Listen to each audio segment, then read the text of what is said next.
100 days, becoming the ultimate farmer with Farmer's Delight. But this isn't simply one huge overgrown farming mod pack. Nope, there's one big difference in this mod pack that has never been done on YouTube before. We're going to start out with the bare bone items, because all of the mods that will help me survive have all been turned off. As the seasons change throughout the years, I'll have to adapt my survival tactics and change up my farms, or else they won't grow. And I'm going to need them to grow, because I have to balance my nutrition, and if I don't, I'm going to suffer some pretty rough debuffs. Oh, and also I'll die, so there's that. The big catch is that this mod pack will expand throughout the 100 days while I'm playing it. Throughout all of this, we have to make new recipes and achieve new milestones in our farming. And this will unlock new mods in-game. Some good, some, well, let's just say we have to be careful here. And while all this is going on, we'll be looking into and learning a little bit more about the currently most popular farming and cooking-based mods in Minecraft. And who knows? Maybe if we're lucky at the end of all this, we'll get to relax, enjoy some of the chill vibes in the farming lifestyle. God, I hope. But for now, as I wake up on day 1, I'm already starting off on the right foot. I see that we've spawned in a redwood forest, which is one of my favorite biomes in Biomes of Plenty. But as happy as I am to see this, I start running into some problems right away. The ground of the redwood forest is all podzol, and turning it into dirt to use as farmland would add an extra step, and even this is something I don't think I can afford to do this early on. I had to cross the river and try to find a better area for my first little farm. Still though, a beautiful view. Of course, I got to work right away grabbing some seeds and a little bit of sugarcane. We do need to get this farm running as fast as we can. Winter is coming. Whenever I start up a new Minecraft world, or really any game where you're building, I swear, I'm always looking for the perfect spot to build for way too long. I really just can never make up my mind, but I'm trying to get better about that. I found this riverside, flat little area and decided that this should be good enough. Almost like Notch himself was mocking me. It's a rotten apple. How bad of an omen is this thing? Seriously. All that being said, I was still so desperate, I couldn't get rid of it. I might actually need this later. For now, let's stay hopeful, focus on getting some real food as we craft up our first trusty little crafting table. Start off with a wooden pick, just like old times. Now that being said, wooden tools do give me this gross feeling. I always try to stop anything I'm doing and immediately get a little bit of stone. And I know stone tools aren't much better, but anything beats wood. Now we're going to get our very first look at why these 100 days will be such a challenge. This mod is something my viewers will know all too well. It's called Serene Seasons, which add real-world seasons to Minecraft. Luckily, we're starting in spring. Normally that would be a great thing, because winter is so far away, but sadly, the only seeds that we've managed to find are the simple vanilla wheat seeds. Of course, they only grow in summer or autumn, so we might be in trouble here. We get our first actual, real apple this time, which is good, because I am getting a little bit hungry. Speaking of, let's get started on our first farm. Like I said, wheat is going to be out of season. Here's the thing, right now, I don't really know what that means. Every version of Serene Seasons grows a little bit differently. Sometimes seeds that are out of season don't grow at all. Sometimes they grow just fine. And sometimes they're somewhere in the middle. I really need to know which situation that we fall into this playthrough. While it was still super early, I gotta say I was feeling pretty good right now. And I was feeling comfortable enough to still run around in twilight.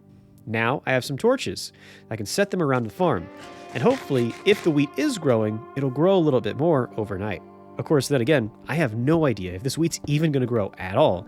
I definitely can't put all my eggs in one basket, which is why getting our first little bit of iron here is super helpful. The good news, I managed to get 6 iron, but the bad news is it took a little too long. Mobs are already starting to spawn out here. I have no food, no armor, and only a stone sword. I start to head back home, but I take a few really unnecessary hits here. When you're this weak, even one hit can make your life way more miserable. And this was only the beginning of our bad luck. As you can see, the seeds were not growing at all. Now I'll admit, only a few minutes had passed, so I couldn't be sure that we were in trouble here, but I was getting a really bad feeling. So I still want to make sure I have a plan B, and that plan involves rushing and grabbing a little sand. I need this turned into glass ASAP.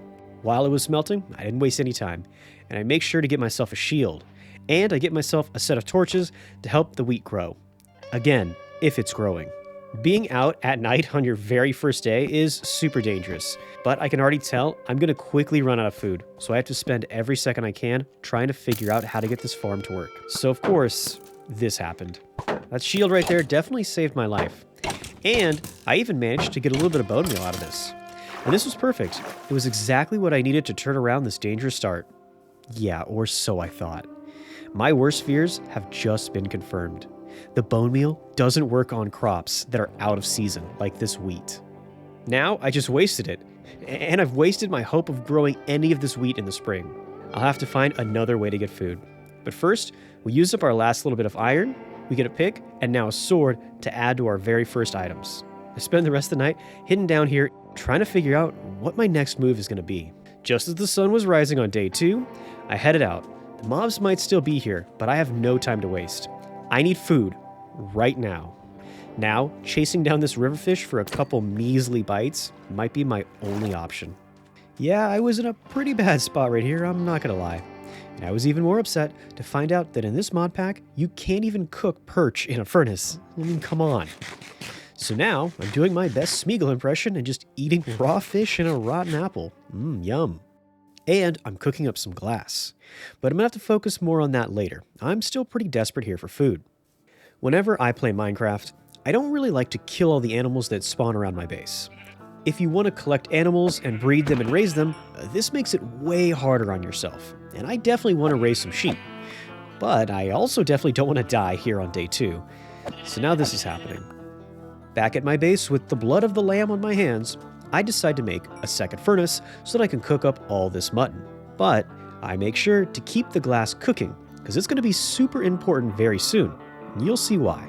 For now, I grab myself a quick mutton lunch, and I get back some of my health. And for a second here, I'm thinking I can finally take a breath. I get a small sigh of relief. And now that I wasn't on the edge of dying, I decide it was time to get some work done, and what better way to start off our brand new build than to get a little bit of redwood. Now I had a mod installed called Falling Trees, which lets you chop down an entire tree with just one swing. And with a huge tree like a redwood, this was a super big time saver. Now this does really hurt the California boy in my heart, but I make sure to replant every redwood tree that I cut down. Now I know in the real world, redwood trees take like 100 years to grow, but I'm sure it'll be fine, right? Back at my home, I start to set out the redwood logs as a border around my very dead little farm. Now hold on, because I know exactly what you guys are thinking. Why is Captain wasting his time doing some decoration? Shouldn't he be more focused on like food and, surviving? Well, hold on, just one second. I can explain, I promise. While it's true, I always do try and make a good looking wooden border around my farms like this one. This time it's a little bit different because now we're going to be building up as well.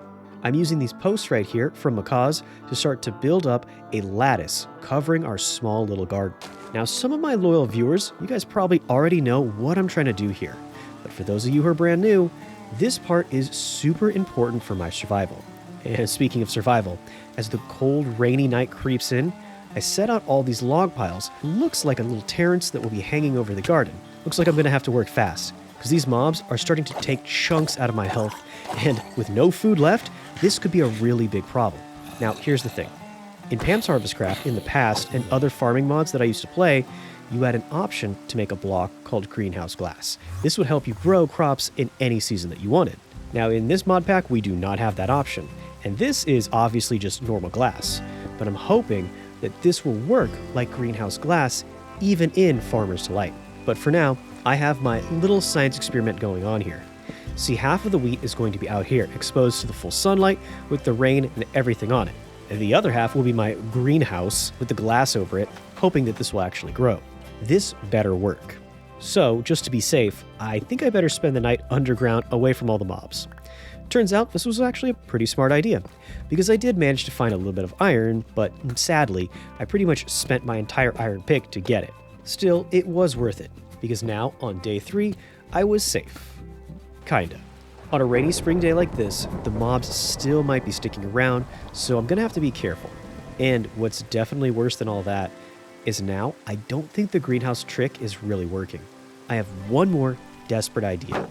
As I head out into this dangerous rainy day, maybe I could use this to my advantage. I find a skeleton and quickly grab some bones. Unfortunately, I'm already sliding backwards into my rotten flesh-eating ways, so I really hope that this trick works. Remember, bone meal did not work on the wheat before, at least when it wasn't under the glass. Sure enough, I have one last desperate play, and it worked. Bone meal underneath the glass works just like bone meal normally would. And even though this is just one little bit of wheat and it doesn't really save me, it is enough to save my little bit of hope here. If the wheat can grow with bone meal like normal, then maybe it will grow like normal regardless of the season, too. Still, a bit too early to tell, though. In the meantime, I'm going to head out and try to find a little more iron. Now, the bad news is I only managed to find some mobs, and maybe the even worse news is that I only found one iron ore. So once again, I am stuck to pathetically cowering in this cave like Golem, eating my raw fish and my rotten flesh.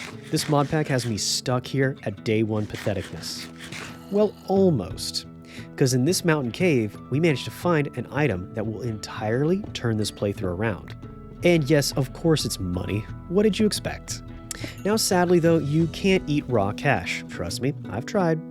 But pretty soon, I'm not gonna have to. For right now, let's use some of that wool that we got from the sheep and make ourselves a bed. We can hide down in the mine that we've been digging and sleep our way into day 4. And so, we pop our head out at the start of the next day. And it's not all bad news. Sure, my food and my health situation is looking about as ugly as my face IRL. The good news is, as I go to check on my farm, I see that this glass might be working after all, I think. See, I was a little bit distracted here by this creeper that sounds like he took a toaster into the bathtub and managed to find that long nap. Yeah, buddy, I get it, 100%. Sadly, I'm still alive, so I'm gonna have to figure out how to get this whole farming thing working. This gave me enough wheat to make our first bread. And while I am super excited to finally have some real food in my hands, now I have the ultimate capitalist dilemma. Do I eat the bread and survive to see another day, or, and hear me out, sell the food for money? For now, the communist in my heart wins out, and I decide to eat the food.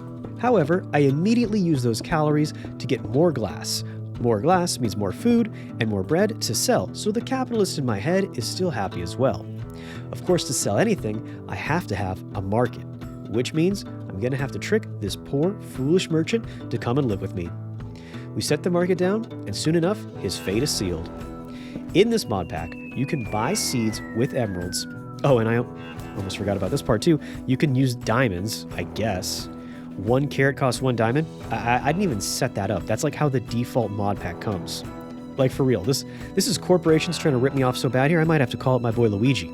Okay, all jokes aside, I do need to sell certain items to this market to unlock new mods and new items. For now, this absolute scam artist is gonna have to stay. Luckily, I also have a mod called the Shipping Bin, which lets you sell some of your vanilla crops for emeralds. And this is way less of a ripoff. However, with no food to sell or eat, I'm gonna have to come back to both these mods a little bit later. For now, I start to level out some of the ground next to my garden, and I'm getting ready to make a little room for my first real build. Now I know it's a little upsetting that we're not living directly in this redwood biome. Trust me, I absolutely feel you on that one, but I'm gonna try to make it up to you by building our house out of redwood blocks. This is an amazing wood from Biomes of Plenty, and it brings a really vibrant color to your builds. It's a very warm and cozy feel. Unlike this banana slug. This little guy kind of reminds me of looking in the mirror. Anywho, disgusting and unlovable creatures aside, we spend the rest of the night collecting all of our redwood. Do not tell Park Services about this one. And speaking of unlovable creatures, looks like we made ourselves a little piggy friend. He can hang out right here next to the merchant, where it looks like I'm making my own little squad. Although it's looking like a squad you might buy at wish.com. Okay, so while I'm making all these jokes and being a little ridiculous here, I kind of almost forgot just how much danger I'm in. But soon, after my shield breaks right in front of this skelly, I am quickly reminded of just that. I managed to barely get in that last swipe just in time to save me with only 3 hearts. So yeah, no surprise, I go running back to bed. At the start of day 5, I am now even weaker than I was at the start of the last day. I'm literally going backwards at this point. It's a really good thing that I have a few of my wheat stalks. Now, I know you're probably all thinking, no, Captain, do not sell your one little bit of food here. You have 3 hearts. And I mean, we all know I'm a total sellout, but yeah, maybe this is a little too much here. Seriously though, this situation is getting way too tight. I had to use my last little bit of bone meal to grow wheat, and luckily I did grow brain. This time, I do decide to eat the bread. I'm starting to get some of my health back. Now, I'm still pretty much living right on a knife's edge. I'm not trying to sell this bread purely because I'm greedy. Actually, I'm doing this because I am hoping to increase my chances of survival. However, the shipping bin does not sell until midnight, so I have plenty of time to try to get our redwood cottage set up. I'm still pretty desperate here, so I don't really have too much time to plan all this out, and I'm pretty sure this build isn't going to be perfect. And because of that, there isn't going to be a ton of details in this house. Everything at this point has to be on a budget. Still, I was not planning on just living in like a dirt house. I started to set out all these logs, start to strip them to show off that bright red look. I get some planks to get all the walls so there's a little more contrast. I did leave a little bit of space for windows, and since I already have some glass, this should be an easy fix. I then also decided to try out adding a redwood door, and yeah, no surprise, it was very, very red. In fact, this build was starting to have a little too much red for my taste. In some places, like this central entrance right here, I added back some of the unstripped logs just to change things up a little bit. But for the most part, I had completed my mission. Just wanted a bedroom to hide in during the nights. And now that I am feeling a little bit more safe, I do start to add a little bit more color, starting with a classic planter out front. Also, I found these trapdoors, and even though, yes, it's even more red, I really like this block, so I'm going to try to find a way to stick it into the build somehow. For now, I'll get a better idea of how this all looks with a little more daylight tomorrow. But before I can even think about that, we get our first really big letdown here. The bread that we were trying to sell overnight did not sell. To be honest with you, I have no idea why. So, while I'm going around and adding some more colors, small details to break up the flatness, but also still maintain symmetry throughout the build, in the back of my mind, I'm still trying to figure out how to get our shipping bin to work. For now, I'm still going to have to run around and try to grab a few fish for food because I don't want to eat all my bread. So, as it turns out, I did have to look up the mod on the CurseForge page. The default settings have the exchange rates for all the resources. Now, I wouldn't say that this little cheat sheet I have up is the New York Stock Exchange or anything, because in fact I think it's quite a bit more complicated. But it doesn't really give me any spoilers for what's coming ahead. All it tells me is that I have to sell at least 8 bread to get 1 emerald. There are a ton of other things I can sell too, with other rates, but for right now, let's just keep it simple. And speaking of simple, this small little cottage in the woods is starting to really come together.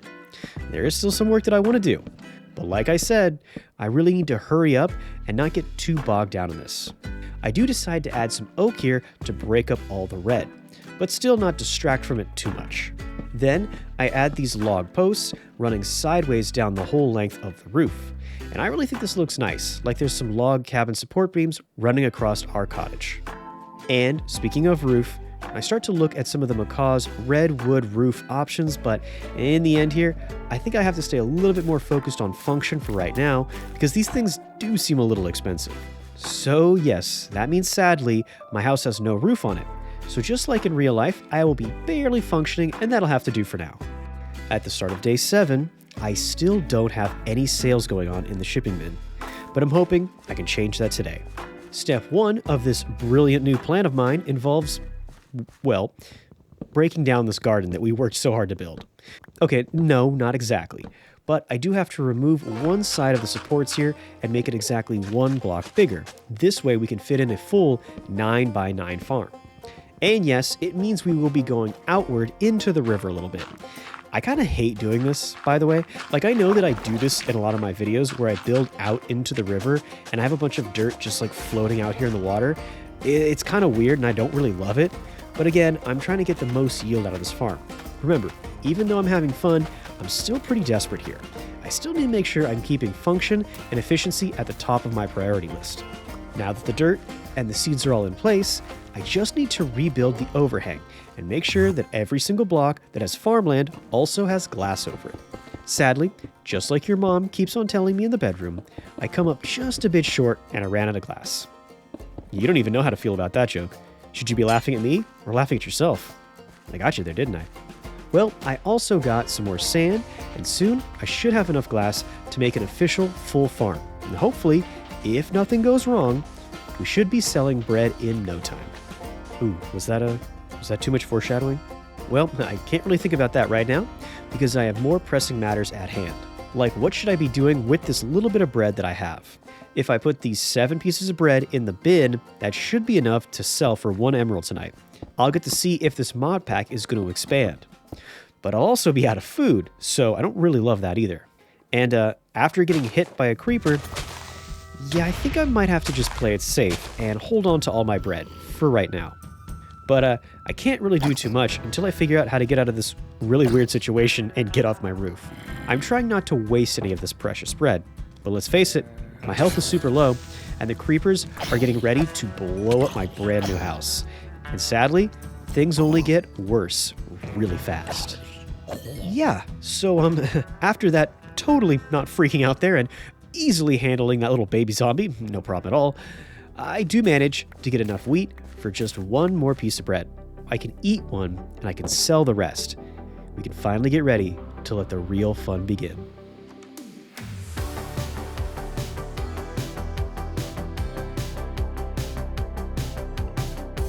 That's right. You're now 20 minutes into this video and have just gotten to the real beginning of the challenge. But what can I say? The crops being out of season were a real pain that slowed us down, which is why we're going to need new crops. Enter Farmer's Delight, a very light and small mod that adds a few crops into the game, as well as some really fun cooking mechanics and recipes for us to try. But I won't say any more and get too ahead of myself. Now at the start of day 8, we have a tough decision to make. We have 2 emeralds and can buy 2 new crops. So, which ones we get?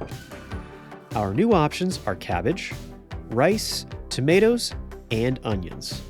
I'm looking around in-game to see what we should be growing in spring, and there it is. The good old trusted onion. A staple in so many kitchens all across the world, in so many cultures, a great vegetable to add into our diet. And, best of all, it's a spring-ready crop. What choice do I have? I spend our very first emerald on a brand new onion. See, I obviously know that spring is going to end. I just don't know when. I'm not sure if it's 1 day away or 17 days away. Seasons change every 8 days, but it might be that they change their sub-seasons, so I'm not really sure just yet. It would be very tragic to put this onion outside just to find out that it isn't going to grow until next year. So just to be safe, I'm going to grow our first few onions in the safety of this little garden. I then celebrate this with some carb-loaded bread. Then check to see just how many carbs I have. Yeah, that's right. Remember how I said onions were a great vegetable? Well, in this mod pack, we also have to worry about our nutrition. Nutrition is a mod that balances carbs, fruits, proteins, sugars, and veggies. Because of all the raw fish that we've been eating, and now only bread, we are very carb and protein heavy. Now this hasn't completely ruined our diet, yet. But yet is definitely the key word there. We definitely need to make some moves to start to round out our diet soon. And so, I buy some tomato seeds, and that should help with that pretty nicely. Tomatoes only grow in summer, so we're definitely going to have to keep them under this glass for right now. Just as I was tabbed out of the game to check on that very thing, I see the entire world have all the chunks reload, and the world changes. We just had our very first sub-season change, and we're now in mid-spring. So it's a good thing those tomatoes are nice and safe under the glass after all. The onions would have been fine out in the open, but hey, better safe than sorry. Next up, I start getting a little ahead of myself here, as I look to see what new things Farmer's Delight brings us. There are 3 full new pages of recipes, and I'm excited to try them all. But before we can do any of that, I already see a huge perk that I can use right away. We can make dough out of water and wheat. And no, I do not mean dough like we'll be making money, I mean wheat dough. Well, although I will be selling that bread literally for money, so never mind. Either way, the real problem here is that we don't even have enough iron to make a bucket for water. Yeah, for a second there, I was so excited, I forgot how broke I was. Now I really need to go out and start to do some mining. Sadly though, I have no food, so the mining trip is cut super short. That's why I stopped. Not that cockroach right there. No, I definitely wasn't scared of that cockroach, no. So, because I'm so low on food, and no other reason at all, I decide to take another tact. I'm gonna head out to the mountains just behind my base and try to find some food as well as some iron in the hills. I come across these chickens, and as hungry as I am, I decide to keep them alive for a bit. But I must admit, it's really starting to smell like KFC. Next up, I find out just how lucky I am. I'm so lucky to have all of you amazing viewers. Turns out, you guys were the real emeralds all along. Oh, but also these emeralds are nice too. Plus, we find a bit of iron. Who needs viewers when you have iron, am I right? But also there are some not so great parts of my trip. Like I said, I really do not like to kill all the wildlife around my base. But at the same time, I am really desperate for food right now. So these poor little moo-moos are going to be headed to the big McDonald's in the sky. Next up on our adventure, this tree. But as you can see, not just any tree. Could it be a spruce tree just for me? Okay, I'm going to stop that rhyming. That's bugging me too. But luckily, food will not be bugging me anymore, because I craft up a new furnace and start to cook up our fresh beef. I just need a good spot to set it down and wait for it to cook. As night comes in, I decide to fight this skelly to take over this cave. Number one, it has yet another emerald, so I like that. On a side note, I know that the mountains spawn more emeralds, but like, is it just me or is this crazy good luck? Anyway, number two, we can sit here through the night and get some food and iron smelted up. I have a moment here to sit down and have some dinner, and now that we've had so much meat in the first 10 days, I've become engorged. The primary debuff of being engorged is that now we can never run at full speed again. This is pretty bad, but I can deal with it. For now. Going out at night and not being able to run with no protection would be a sure way to die. So it's a really good thing we found this cave after all. As I'm sitting in this cave, cooking even more protein, I kind of start to realize something. I'm actually kind of cooked here. Like I only have one type of food, and it's protein. My protein bar is already maxed out. If I keep on eating like this, I'm going to be crippled for quite a while. So, in a weird way, it's kind of a good thing that we got stuck in this cave tonight. It gave me a little extra time to think about how are we going to change my game plan to work around this new debuff. The first thing I really need to focus on is defense. As much as I'd really like to use iron on a bunch of cool things like tools, I need to make sure I have an iron set ready. This, combined with a shield, should help out a lot. I'm really going to need it now. Because I'm slowed down, I need to just take my time and play smart. It turns out it was a pretty smart idea, which is a rare one for me. Kind of feels good. Anyway, it means that we can safely escort these chickens back home. They are a few dozen chunks away from my house, so it might take me a little bit to get them home. But I think it'll be worth it. I think. Just as I do get them back to my house, I realize something. I have nowhere to put these little clucks, so I'm gonna have to throw down a quick pen. That shouldn't be too bad though. Just dig out a little spot right here, add some macaw fences, redwood, of course, and I even try to add these posts to spice things up a little bit. But yeah, oops, looks like they don't clip together. Oh well, I tried something, I really did. Seriously, I even tried to add them on top of the fences, and, well, as you can clearly see right here, this might be the ugliest thing I've ever seen. So, looks like for now, we're just going to have to make do with another budget build as we make a very simple pen. After getting it set out, I went out into the night to get our little chickies and bring them home. There was only 2 of them, right? We didn't lose one, right? Anyway, we get some torches set up and start to feed them before we go to bed. Oh my gosh, you two, get a room. Oh wait, I guess technically they have a room, and I'm inside of it. Maybe that makes me the gross one. Whatever, I don't want to think about that too much. For now, let's get this brand new bucket working. This was the entire reason we went out to the mountain in the first place. I checked to make sure that we can in fact cook one dough into one bread, meaning that instead of turning 3 wheat into 1 bread like in vanilla, Farmer's Delight lets us turn 1 wheat into 1 bread. It's more work, sure, But hey, it's also a little bit more realistic, so I'm all about this. Now, min-maxing our bread production is fine and good and all, but you guys came here for way more than just watching my bread stonks. Let's start to work towards some new recipes from Farmer Selite. As I start looking through our options, I see a few interesting treats, but my eyes get locked into these dumplings. In order to get them, and a lot of other recipes, we're going to have to get cabbage added into our roster. So, I have 2 emeralds, which I spend 1 on cabbage, and 1 on beets. No, I'm just kidding, that would be gross. I only plant good things in my garden. Speaking of, the cabbage is soon purchased and then put in the back of the farm. I use my bone meal and start to power grow the tomatoes and the onions, and have a little left over, so I decide to use it on the cabbage too. Personally, I don't really like using bone meal to grow crops. I'd much rather go all natural, no PEDs for me. Well, at least not in-game. But I am going to use some right now because I really want to make some progress and see some of these new recipes that we can sell. However, remember, if I just take these first couple crops and start eating them, then it will take me much longer to repeat the cycle and get even more new crops. Which is really smart, right? No way this could possibly backfire, right? Yes, in fact, this might have been the worst thing to happen to us in this playthrough so far. Sure, I technically survived, barely, but the damage to my farm is really going to set us back, especially since I just lost my tomatoes. I really needed to focus on getting my farm repaired as soon as possible. But at the same time, I don't need any creepers popping up behind me. So I run around that entire night and throw as many torches as I possibly can. And yes, I am definitely putting these down with a little bit of anger, for sure. There is still one little bit of good news here. I still, somehow, managed to hold on to 2 tomato seeds. And soon, as I repair the farm, I was able to get the seeds back on the ground. Even if this is a little bit of a setback on their growth, which is not too good. It's not too bad though. We're still okay. I was able to repair this pretty quickly and push on to our next mission. It's to make a cutting board, which is one of the core mechanics of Farmer Selite. Soon, I found out that I could get new seeds in 3 ways. The first was buying them, not sheep, thanks to our con artist over there. Option 2 was harvesting the crops, as every time you do, they have a chance to give you a few extra seeds, kind of like wheat seeds.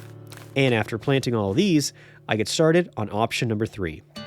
If you use a cutting board on your harvested crops, there's a chance they'll give you even more seeds. So after crafting up this amazing looking kitchen counter out of spruce and placing the cutting board on top, I get to work. And now, my very first chops in Farmer Selite ever. Yes, this is a process that has a lot of work being done by hand, and it slows down your food crafting process to be sure, but also greatly expands the benefits of the finished product. And also, let's just be real. The reason you do this is because it's more fun. It's more rewarding to do it in a more realistic way.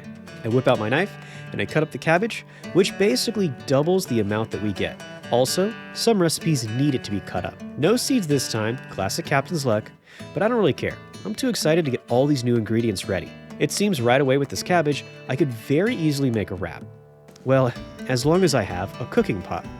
The cooking pot is the central machine, if you can even call it that, in Farmer Selite.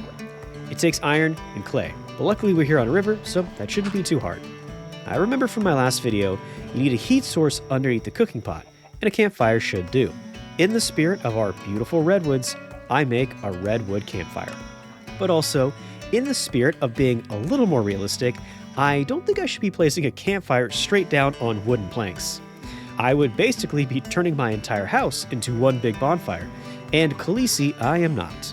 I know that you can totally put this campfire down on planks, and it's not like it's going to light on fire. I'm not dumb here. I just think we can both agree that it looks kind of wrong. So, I craft up some deep slate slabs, and I make a small fireplace in the back of my bachelor pad. And, ta-da! Now, we're ready to cook, Jesse. I know I said I was going to go for those dumplings, but as soon as I add in a cabbage and an egg, we immediately start to cook up some wraps.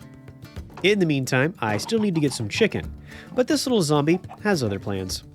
Now, I don't want to just swing wildly and kill some of my clucks in the process of trying to kill this guy, so for right now, he's just going to move into the pen. Besides, I was way more worried about this creeper, especially when it decides he wants to move into my house. Yeah, that sight right there is never something anybody who plays Minecraft ever wants to see. But I do manage to lure him out of my house. Fool me once, shame on me. Fool me twice, well, you can't fool me twice. And the only thing better than a dead creeper is cold hard cash, as we get yet another sale of bread. And so with that, I start to get even more bread ready to make even more sales. You know, if you think about it, isn't it kind of funny that cold hard cash makes way more sense when you're talking about emeralds? It is literally like the perfect description. Paper money isn't cold or hard. What were those boomers thinking anyway? Anyway, it doesn't matter. Soon we can grab a little bit more cabbage and continue to expand this little plot in the back of the farm. And speaking of boomers, pretty soon we're going to evict this tiny child. Come on now, get a job, you bum. We get our emerald and give all of our seeds to the mini little clucks. Also, personally, I prefer to raise up as many chickens as possible before you start cutting them down. That being said, I don't know if we can actually wait too long. In the meantime, with our newfound cash flow, we grab our very last Farmer Selite crop, which is rice. At least this will be our last crop until we load in our next mod. And rice is pretty cool. See, you can't just plant it in farmland like every other crop. You need to have at least one bucket of water over dirt to plant your rice. No more, no less. So I decide for right now, let's just put it right in the middle of the farm in the central water source. The first thing we do, as the dawn breaks, is grab up all of our sugarcane. In Serene Seasons, sugarcane only grows in summer, so I'm not super excited about that, but we might get a little bit of growth going at least while we wait. In the meantime, I keep on working with my farm and feeding the little chickies. See, my main problem really is that with only protein and carb options as food, and we're already engorged, it would be pretty risky to go out and try to find more crops or even go mining. We need to really try to focus and get a better diet. So dumplings would be great, but they need a protein, and I don't want to kill all my chickens right away. So I head out on a hunt to get some wild animals, even knowing this could be a dangerous idea. So I can't go too far, and sadly, I wasn't able to find any new crops. For the second time, I have to do something that I really don't like and kill off all the animals around me. But it wasn't all bad, because I also found some emeralds in the mountain cliffs. This is like the 5th or 6th emerald. This is seriously my best luck. So I decided to push my luck and see if this little bit of darkness down there at the bottom of that cave was really water. I guess we'll find out. Frodo and Sam would not be too happy with me right now, as I just jumped right into the middle of a super dangerous trap, for really no reason at all, honestly. Luckily, I was just smart enough to know that I should not be taking any fights, and I quickly built my way up and out of this cave as soon as I could. I got back home and immediately handed over all my bread to sell, since I didn't think I was going to need it anymore now that I was going to be getting these dumplings. I throw the mutton into the cooking pot and found out the hard way that I was the one who was really cooked. Out of all the meat options you can put inside of a dumpling, mutton is the only one that cannot be used.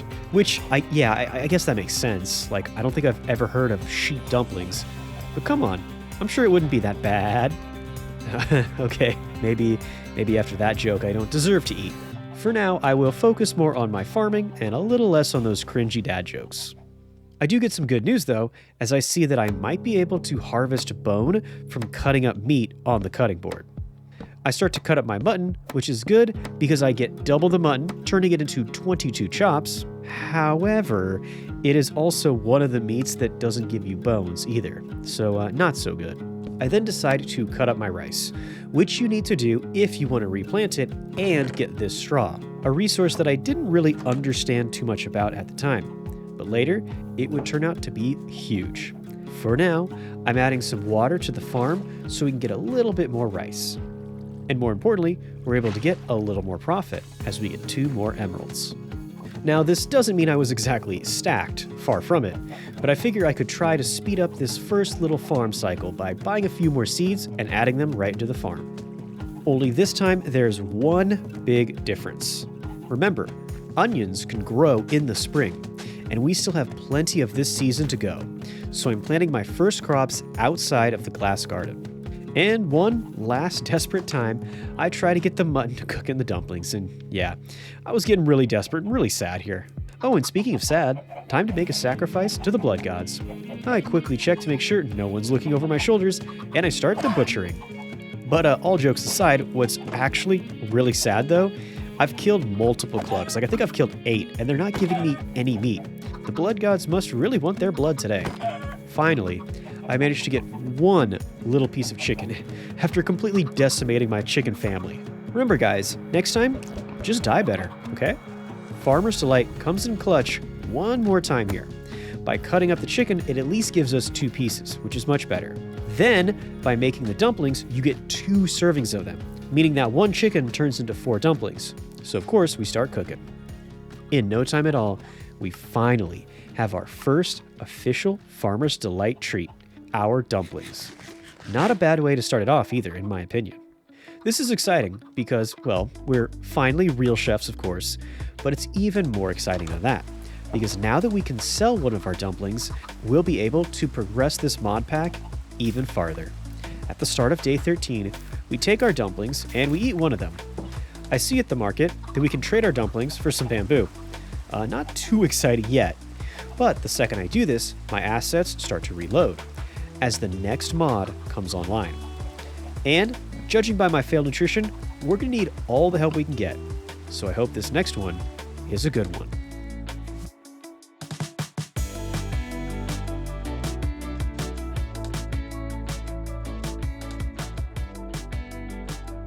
By trading in this new recipe, we can unlock another mod with even more crops and food. We take one of these new recipes that's been added in and sell that to unlock even more and more and more. Now this time around, our second mod that we've unlocked is nothing crazy. Yep, as I had pretty much known, Bamboo Delight is a small mod that adds on to Farmer's Delight and makes a few very easy bamboo recipes. This might not seem too exciting, but in actuality, this is perfect. See, bamboo is the quickest growing crop in Minecraft, quote unquote, and in vanilla, you can't eat it. But now, that all changes. So, I decide I'm going all in on this new mod. I cook up more dumplings to get even more bamboo. I keep one of the dumplings. I'm gonna put this in a chest, which is gonna become super important later on. But for now, let's get even more bamboo growing. I then take a couple minutes here to feed my decimated chicken coop, and as soon as I come back, I see that the bamboo has already started to grow. This first little bit that we harvest will go right back into making even more bamboo. A small little plot right over here should be more than enough. And now that we've started to have a few more Asian-inspired crops and food, I decide to keep going with it. I add some slabs in a checkered pattern onto my garden underneath the water. Then I add some dirt in all of the gaps because, as I'm sure you guys can already tell what I'm doing here, I'm going to be adding some rice. Since I'm not really sure how well the sugarcane is going to grow in the spring, I start to set up sand on all the slabs underneath the glass. But of course, in order for this to work, I am going to, need that glass. But in no time at all, I have all of it in place, and I managed to extend everything over this new little part of our garden, and it's looking pretty great. Now, with our sugarcane secured, I'm feeling much more comfortable about adding sugar into our cooking, and I start to make our first Bamboo Delight recipe. But also, if you cook just 2 bamboo with no sugar, you get bamboo stew. So, yeah, you know what? No, I meant to do this. Yeah, totally. I just craft up a few bowls, which a ton of Farmer's Delight recipes need anyway. And now we have a little bit of this green goop. Might not look too good, but I'm not working with this bamboo for the taste. See, my hope with Bamboo Delight is that we'll quickly and cheaply be able to get a ton of veggie dishes. Although the first bit of cooked bamboo doesn't really help too much. Only 2.6 nutrient units, yikes. Okay, but maybe our next dish will help a little bit more. This time, with the cooked bamboo and sugar, we get bamboo juice, which is a little bit better, I think. And a quick reminder here, just because a drink is green certainly does not make it green tea. You do not dare besmirch green tea like that. And what's worse is this juice has a lot of sugar in it, which is a useless nutrient. It's not helping us at all. Now, in truth, if we get desperate, and we are pretty desperate, we can still eat the straight up cooked bamboo as a quick food source to get back our health. And it won't cause us to be engorged. So it's actually better than I'm making it sound, I promise. But for now, I make sure to keep on working on our real veggies. And this is pretty much my day. Just relaxing and working with my new crops. And eating some bamboo while I'm still pretty sick from being so engorged. Hey, it ain't much, but it's honest work. Plus, this peaceful day of farming isn't totally about relaxing, because I am actually making some progress and get a good chunk of bread. See, my big struggle right now is I'm trying to find any food I can other than bread to eat so I can focus on selling all the bread. But I promise I'm not just trying to make all this money to impress my stockholders. The real reason we want emeralds is so we can buy better crops and progress, and hopefully we can get better fruits and veggies before winter really locks us down. We go to cut up our bread, and it turns into pasta on the cutting board. Growing up in skinny LA, pasta dishes were kind of looked down upon, almost like eating babies. Okay, I'm exaggerating a little bit, but seriously, I haven't had a real pasta dish in months. Because of that, I'm going to be living vicariously through this game right now, and I'm getting way too excited to make this next pasta dish. I was actually pretty happy to see that pasta dishes, for the most part, are pretty simple. We're just going to need some tomatoes, and we have a few fresh ones coming right up. Next up, we just have to top this off with a little bit of meat, and of course, we still have plenty of those mutton chops. Now that the tomato sauce is ready, we add our pasta and a little bit of lamb, and soon we have our next proper full course meal. And while I swear I can taste this thing through the game right now, it actually doesn't help out too much. It's full of carbs and proteins, and those are the last things we need. But it might still be useful, because we could sell it. For right now, I'm going to set this aside in the little chest, where we've been making a collection of all the dishes we've made. That chest is looking pretty good. This bamboo tea? Not so good. As much as I'm a huge fan of tea, you guys already know, it turns out a glass bottle can't hold this tea. It has to be put in a cup made out of bricks. Now that's pretty bad all by itself, but it takes 3 bricks to make 1 teacup, and it only gets worse. See, the real problem with this whole thing here is that now that this tea is finished, it's stuck in my cooking pot, and I can't get it out unless I spend more bricks. Until then, I can't cook us any food. Which I think makes this like the saddest fail I've ever done. Like, this is kind of a pathetic way to roadblock us here. And remember, I'm still pretty engorged, so it's kind of dangerous to go out at night into the river to try to grab some clay. All of these drowned are not making it easy. Speaking of which, I think it's finally time to move this little scam artist into the house with me. I do kind of feel bad. These 7 emeralds, though, that we have in the shipping bin make me feel a lot better. With these, I'm thinking we can push forward and make a lot of progress with our plans. Step 1 is we buy even more rice. But I also see that the upgrade in the mod pack has increased the values at the market too. Before it was 1 emerald for 1 bone meal, now it's 1 emerald for 12 bone meal. That's still pretty expensive, I'll admit, but I'm getting pretty desperate here, so I do have to buy this. With that, I can grow up my tomatoes, and of course, I plant my rice. Unfortunately, these emeralds will not help me clear out this cooking pot. I go to drink my first cup of tea so that I can reuse the cup to start to empty out the cooking pot. And then, yeah, you saw that too, right? Drinking the teacup uses up the cup. And of course, what's worse is that this means I can't reuse the cup to empty the tea out of the cooking pot. So now we're really roadblocked here. My food production, and kind of like the whole progression of this playthrough, has come to a really embarrassing stop right here. Even if this isn't very safe to do at night, I have to go out into the river and get some more clay. We make enough bricks to get the tea out of the cooking pot. In the process, I see that I can also cook eggs too. I mean, I don't need the protein right now, but that's still good to know. What I do need right now is more clay, so it's back to the sad boy hour under the water. But after wasting like half of my day to finally clean out all the tea from this cooking pot, I do manage to get some sauce cooking. We have a second pasta dish, and now we should be able to sell this at the market to get our next mod.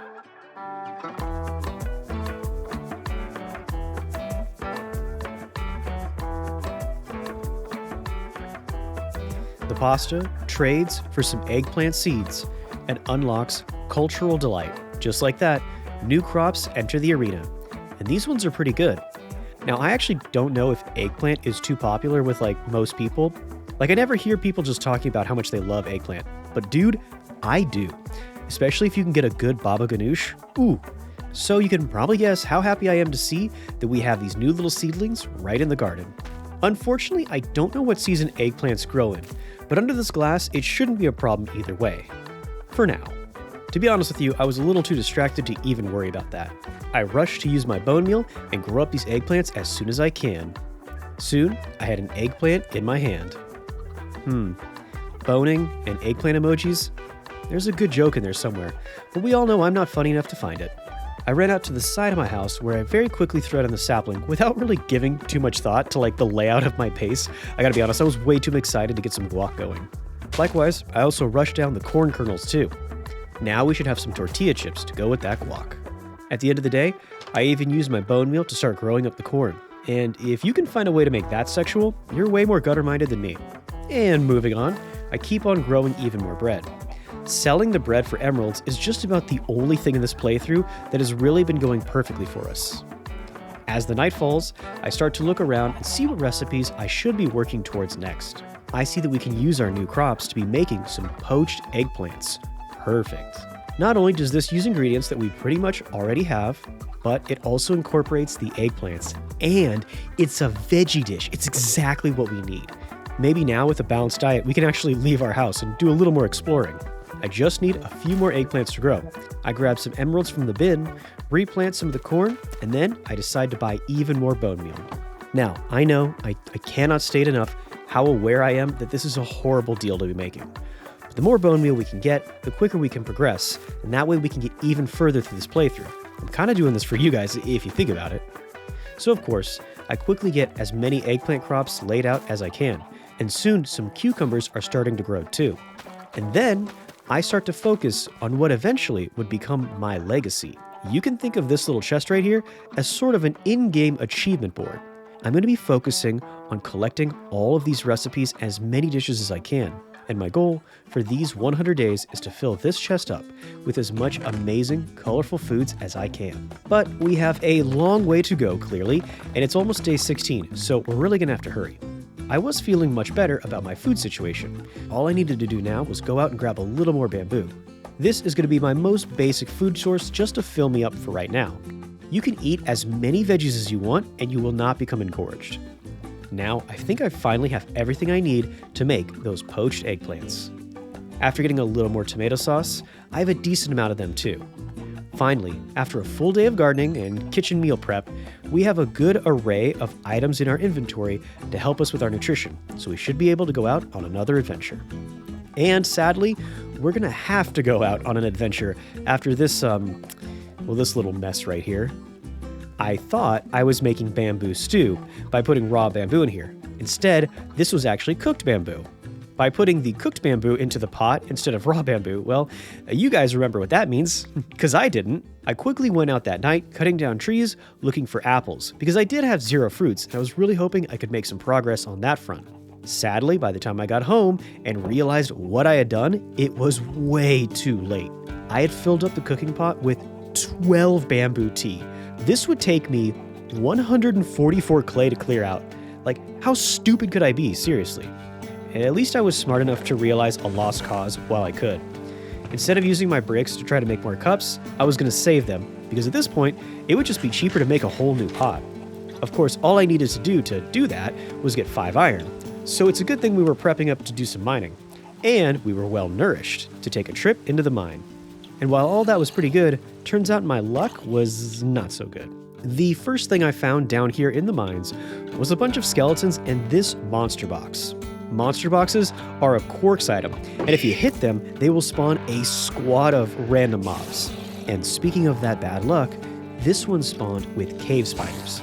So I'm already getting poisoned, which is the last thing I need with my poor nutrition. I gotta say, I'm really paying for being so stupid and messing up my cooking pot. Because now I've pretty much used up all of my good food in the first couple of minutes fighting here.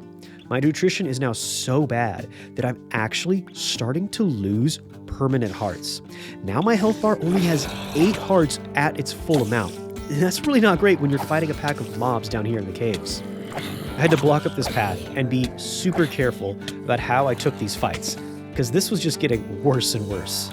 My health was looking really rough, and now I'm eating raw onions. Yes, once again, I'm sent back to basically day 1. Luckily, I did manage to pull myself together, and I slapped up this baby zombie, and pretty easily managed to kill the parents too. Now, you're probably thinking to yourself, why are you even dealing with these random zombies? Like, if you're so close to dying, just run away. Well, the reason I'm staying here is because these monster boxes also drop some pretty good loot if you can kill the mobs. For example, I managed to get 16 bone blocks. Huge. Exactly what I need right now. I quickly come back to the surface. You see that my garden is looking amazing. I even have a fully grown avocado tree. With all of this bone meal I just grabbed, I can now safely push into the next phase of our farming operation. I'm going to save some of the bone meal so that we can use it on whatever crops we get in the next upcoming mods. And so, we start to sell a little more bread, but I do stop for just a minute to turn some of that bread into an eggplant burger and add that to our collection. Which is great and all, don't get me wrong, but it doesn't really help the last part of our nutrition, which we've definitely been neglecting. I could have all of the eggplant recipes in the world, but if I only have 8 hearts, they won't be doing me very much good. I've now figured that getting just a little bit of fruit into our diet might be exactly what we need. So I grabbed 2 apples, and now we should be able to make apple cider. Perfect, and pretty easy. Only one problem, we need to make it in a cooking pot, but luckily I have a quick fix for that. Unfortunately, with only 8 hearts, I don't want to go mining to get any iron. My health is just too low, but I do manage to find this copper right here on the surface. And with this, we can make the smaller but still pretty good copper pot for cooking instead. In this pot, we can add 4 ingredients. And with this, we can save my health bar, and maybe the 100-day challenge if we're being honest. As the apple cider is cooking, I have to make a tough choice here. Should I drink this and maybe get the 2 hearts back, or...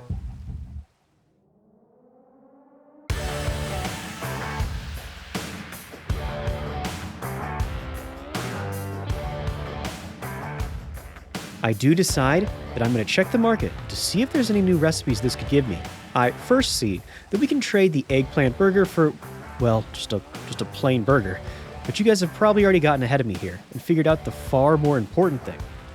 Now, by selling the apple cider, we can unlock all of these tree saplings at the market. That means we've just unlocked Fruit's Delight. This mod is the real deal, in my opinion. It's one of my top 3 mods that we get in this entire playthrough, and it does 100% absolutely save our lives. With it, we can now buy up to 12 new fruit trees. Sadly, right now, they just give us this apple tree, which unfortunately grows all the way in autumn, but this is where all of my bread selling is going to pay off. Because now, we can buy the other trees by just using some emeralds. Or should I say, these bushes.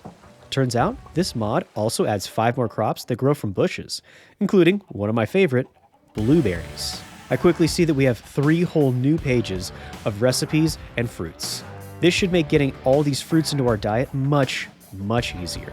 And I think we're going to get started with this little guy right here. At the start of day 18, I set out and decide to add the blueberry bush in the shade of the avocado tree. I don't really have much of a plan about where all these fruit trees are going to go, so I'm just going to be winging this for right now. And with just a little bit of bone meal, we have our very first blueberries. Speaking of blueberries, that kind of reminds me of the old mixer days. But hey, I can also get something a little bit more sour, like Twitch, as now we also can get some lemon seeds. All of my Twitch viewers are going to be spamming that dislike button for that one. Whoops. For what it's worth though, I do get what I deserve right away, because it turns out lemons only grow in summer. And this little scrub bush right here eats up a ton of my bone meal and gives 0 lemons. Unfortunately, without any lemon to help us make any jams, or any milk to help us make muffins, even with our blueberries, we're weirdly kind of stuck here. So for right now, sadly, my only option is just to eat the raw blueberries, and hope for the best. But sure enough, still pretty good. Just a tiny little bit of fruit in our diet like that means now we get those 2 hearts back. That is a heavy weight lifted off my shoulders, like literally. Now that I'm not engorged, I can sprint and jump and run around just like normal. You can probably already see why I end up loving Fruit's Delight so much. Truth be told, this is only the beginning. The only thing that I'm not super in love with is that most of these fruit-bearing trees seem to wait till summer to really start to grow. So unfortunately, we're going to be using a lot of that bone meal we found to try to get as many blueberries as we can. I even try to use it to get a lemon or 2. I will say though, the good thing about lemons is when you cut them up, number 1, they give you 4 slices, which is great, but also they give you back some seeds. Now we can grow even more lemons, so by the time the summer comes, we'll be ready. And with just 1 lemon slice, 4 blueberries, we should be able to make some jam. I say should because in order to do that, we need the normal cooking pot. And once again, sadly, we still just have the tiny little copper pot. Looks like the consequences of my stupidity come back to haunt me once again. However, it's not all doom and gloom. There is one piece of pretty good news. Turns out we can sell copper as well as bread. Now, I don't know how many emeralds we'll be getting, but still, this should be super useful. The good news is I have just barely enough iron to at least make a pickaxe. And the copper and the bread just sold.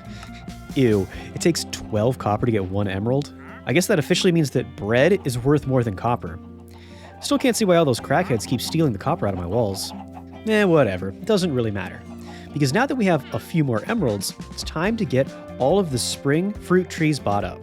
I don't have enough money to buy all the trees, but this should be a strong start. And again, what's really sad is that there's so few spring growing trees. I think maybe we have 2 trees here, maybe 3 if you count the blueberries. So I am going to go ahead here and spend some of my emeralds and buy summer trees as well. This should get us a good little head start. And that night, we get started. Pear, peach, mango, orange, leche, and yes, even that apple. The only thing looking better than our fruits is our veggies. Some eggplant, a bit of tomato sauce, and some more poached eggs are right on their way. I also went out in the pouring rain to get some more blueberries. By the way, I hope the sound of the pouring rain is helping you guys get to sleep if you're listening to this while you're in bed. Because I know my voice sure doesn't. Now that I have a pretty solid, proper garden and orchard going, we're pretty safe now. Finally, we can get back to the mines. Hopefully this time we can actually make some progress. And look at this, right at the start, almost like I manifested it into existence, we get our very first diamond. And yes, I do mean diamond, like singular. I guess my manifesting needs some work there. I can't even be that upset, because soon we start to come across plenty of iron as well. I also come across plenty of mobs too. Luckily I have this bow. Oh, never mind, his bow is better. Let's get out of here. Hey, on the bright side, cowering in this corner and eating is at least helping me get some fruits, right? Honestly though, with no shield, no armor, and still stuck with a stone sword, we're not looking too strong right now. We still need to be really careful. So I really don't know why I was feeling so brave right here, and I went after this monster box.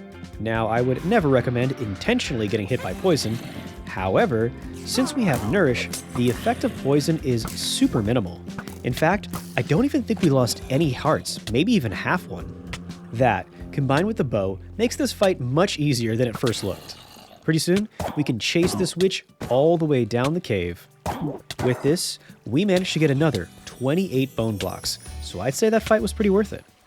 I continued to get more and more iron, and also find this gold, and I decided to keep it, because I have an idea. Of course, if I die to all these mobs, I can never really find out about this idea.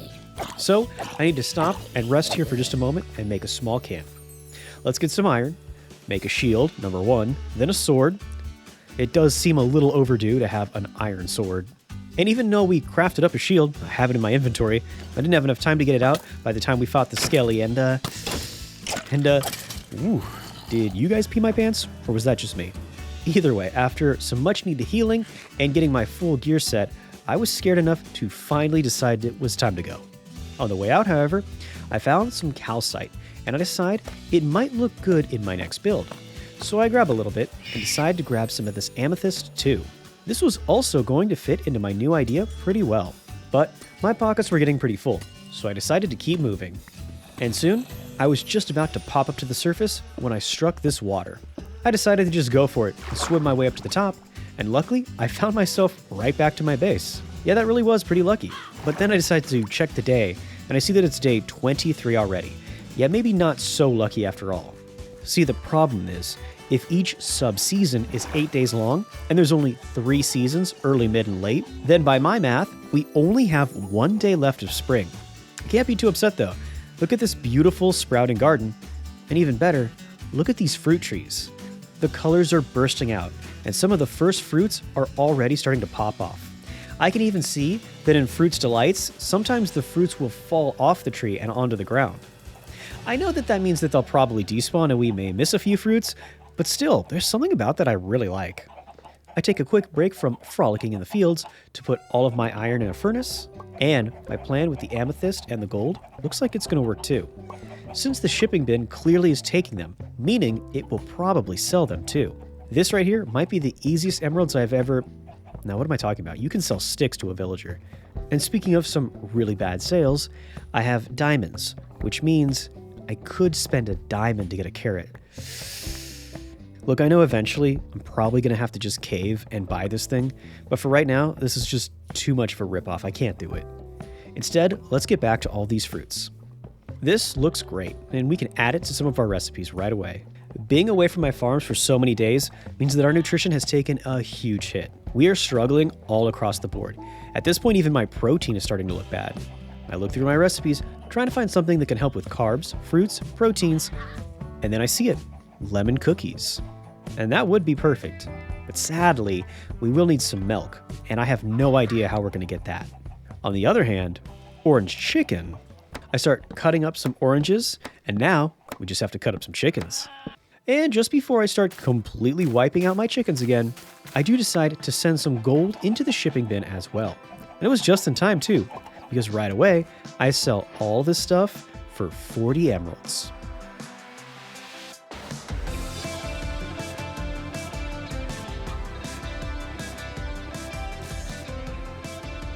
Miner's Delight is a small mod that adds on to Farmer's Delight. These recipes are a little bit funky, like making amethyst, carrots, and apples. This uses ingredients that you would find mining that normally would not be anywhere near edible. And to be honest with you guys, this is probably an amazing mod for somebody, it's just not for me. You guys know me, I'm a big fan of farming, so most of this is going to be lost on me. I'd much rather spend my time mass-producing chickens. Poor little guys. So clueless.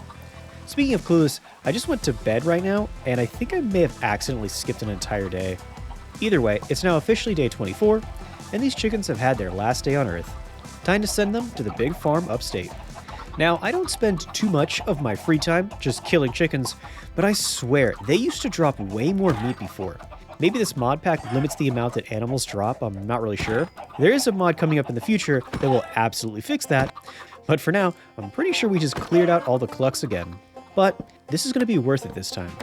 All we need to do is use the iron we've collected and make that brand new cooking pot. We just need to add a bucket of water. And of course, the second I step outside, this happens. The world quickly reloads, and now, finally, we enter our very first new season of Serene Seasons. Spring has come to an end, which means that now it is the very start of our early summer. And while it's true that a lot of our spring crops are really going to be struggling, the truth is, summer is almost certainly the best time to grow crops. So many crops are going to be in season. With all these emeralds, we should be able to get a ton of stuff growing right now. For example, one crop will be oranges. And soon, once we throw these slices into the cooking pot, we have ourselves some orange chicken. Another full course meal, maybe our best yet. Well, I guess depending on how big a fan you are of savory. I know I am. I even decide to add a few more oranges to get a total of 8 of these nutritious dishes. Recovering, regen, and nourishing. This dish is basically a turbo boost, and it shows just how powerful Fruits Delight can be. And while I am clearly excited, I still have a ton of work to do on my nutrition. We need some more fruits, and lemon trees are in season now, so let's grab some. I'm so happy, in fact, I actually decide to grab some beets. I know, I must really be feeling it. No carrots yet though, I'm not that crazy. But we can also get some melons and start to grow these since they're also a summer crop.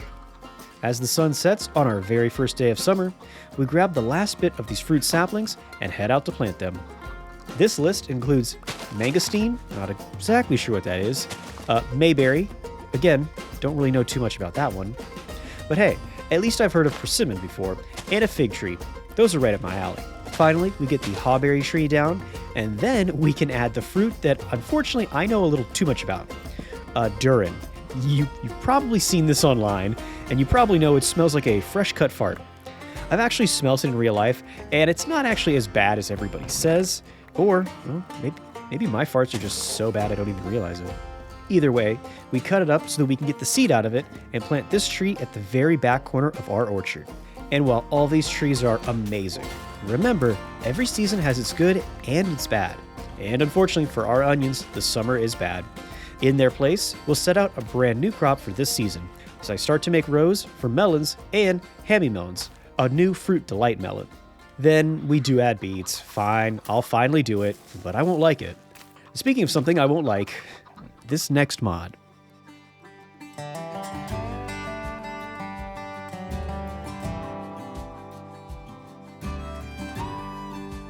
Because we're selling this orange chicken dish, we've just unlocked Butcher's Delight. This completely reinvents the way that you raise and, well, butcher animals. But for now, I don't think about that too much. I'm way too excited that we can finally buy animal spawn eggs right in the market. Now the fact that we killed all those animals earlier isn't going to come and hurt me too much. Yeah, that's right. No consequences for my actions this time. I do see, however, that now the game has, carcasses in it. Yeah, that's giving me some pretty bad vibes. But at the time, I had no idea what was coming up. Things like cleavers and meat hooks, they were starting to paint a pretty bad picture, though. For now, I had to focus on something else first. So I jump into bed and get ready for day 25. The next project up on our horizon is going to be a pretty intense one, so I'm going to have to spend a little time collecting some materials first. Starting with that calcite that we had brought home, and now we can get some more redwood too. I'm sure the forest can give us a little bit more, right? But don't worry, I'm not going to kill all the redwood trees, because I'm too busy wiping out the oak tree population too. I then start to level out some ground right next to our mine shaft and set down our very first block. These calcite support beams will look really good against our redwood. The good news is, this new build that we've started isn't too massive. The bad news is, I am completely freestyling this. These solid white borders, filled in with that rich red, we get even more dimension and add a little bit of oak over the entrance. Next up, we start to set up some of the doors, which in this case will just be some fences. And with that, I'm pretty sure you guys already know where I'm going to be going with this build. But if you don't worry, I won't spoil it though. I'll just give you this hint. It is definitely very much related to the mod that we just unlocked. Okay, now I'm positive you guys know what this is going to be. We're starting to get all the walls in place. Again, this part is super easy. In my opinion, this building looks a lot better when it's a little bit shorter. We have no need for these huge vaulted ceilings or anything like that. And honestly, if you haven't figured out what this building's going to be at this point, I don't know what to tell you here. You might be as dumb as me. Pretty obvious, this is going to be a rustic, old, American Western style barn. We're going to be holding animals in these pens, so we need to keep that in mind and make sure that they can't leave. We're not going to add any windows, but we still don't want the animals to be sneaking out of these holes. So I start to add some fences that gives this a look like they're closed barn doors. I'm starting to fill in the sides and make the walls nice and high and make sure to keep that raw wood look. I think it fits. And while I definitely do like how this is coming together so far, like I said, I am just kind of making this up. I'm going to go back and redo some of these parts here, which I think need a little more redwood. At the start of day 27, I do decide to take some of the planks out of the walls to break up the flatness that is starting to pop up. In their place, I put these slits that let in more light and make this look like it has more simple barn house planks. I also keep on adding these swinging doors up in the front so that they kind of look like opening and closing barn doors. I think it looks solid, at least from the front so far. Now, of course, the whole entire thing does need a roof. I start to add some redwood slabs, but really quickly, it's starting to look like just too much redwood again. I change my mind really fast, and I craft up a stone cutter. And I start to look for a design in all of the extra deep slate that I have. I really don't play 1.20, so I don't get to use deep slate too much. I'm sure you guys have seen millions of builds that use deep slate, but for me, this is like my very first time discovering it. I really like how it brings a dark, ebony, crisp look to the build. This white and black bracketing the red looks really, really good. Oh, nope, sorry, Mr. Creeper. If I was building a Picasso, I'd let you know. Until then, please go away. And while I'm getting a ton of work done here, as the sun is setting, I guess this creeper's boyfriend was a little bit upset at me. And with that explosion now, I'm pretty upset too. Truth be told though, it did miss all my blocks in the barn. It just made this huge crater in the dirt right out front. And because I don't want any more craters anywhere else, I run back home and start to spend a little iron. I'm thinking here that a little bit of light will keep my animals safe. Speaking of animals, I decide it's finally safe enough to start to add my first 2 cows. Cows are a big deal in Pam's Harvestcraft because a lot of those recipes need milk or butter or things like that. So I'm hoping that that is somewhat similar for Farmer's Delight. I still have to add some roofs over these pens, but for now, these lanterns should help me keep any mobs from dropping in on these guys. I hope. So with my very first little bit of milk here, I can now add an egg, some dough, some sugar, and some blueberries. And finally, I can get our blueberry muffin. Any kind of fruit in my diet will always be welcome. But I also see it gives us the perk of night vision, which is pretty cool. Fruit's Delight once again is showing just how amazing it is. The creepers here, not so much. Definitely think it's time to head to bed. Now, sadly, with spring over, the blueberries aren't really growing too well, so I do have to spend a little bit of bone meal here. I can't be too upset though. All these fresh summer fruits are already coming in. Wow, look at that, that is a lot of Durin. Ugh. My orchard must smell like a boys' locker room, which I love, of course. Sadly, all the fresh fruits falling around quickly cover up that amazing stink. And hopefully, they can help me cover up the gaps in my nutrition. With all this, I'm feeling pretty good. Those 40 emeralds, well, they don't feel too bad either. So I wasn't really thinking about what I was doing and accidentally did this. 40 lemon seeds. Like, what? All of my emeralds are gone because of that. And yeah, I know exactly what you're thinking. The moment Captain really seems to be pulling all this together. Finally, everything seemed good, and somehow I managed to figure out how to mess it up. Well, I guess we better get to planting all of these lemon seeds. On the right side, we will never run out of lemons, like ever again. The next add-on is slightly less stupid, as I placed a chest down to hold all of the fruits while I'm harvesting them. Now, I don't have to run back to the kitchen every time I pick one of these up. Here's another little perk with Farmer's Delight. You can use glass to turn 1 bucket of milk into 4 bottles of milk, and each bottle acts like a full bucket of milk when you're cooking. It's a huge time and space saver, and it only costs 3 glass, so I'd say it's worth it. So now that we have an unlimited milk source, tons of wheat, way too many lemons, I think it's finally time to make these lemon cookies. In fact, this is the first real food that I start to actually mass produce and get a full stack of it. Well, unless you count all that cooked bamboo, but yeah, let's be honest, I really don't. Now, I don't know if people really love lemon desserts, but me, I'm a huge fan. And in-game, they managed to cover fruit, carbs, and proteins. With my food situation looking a lot better, finally, I get back to work finishing up the roof.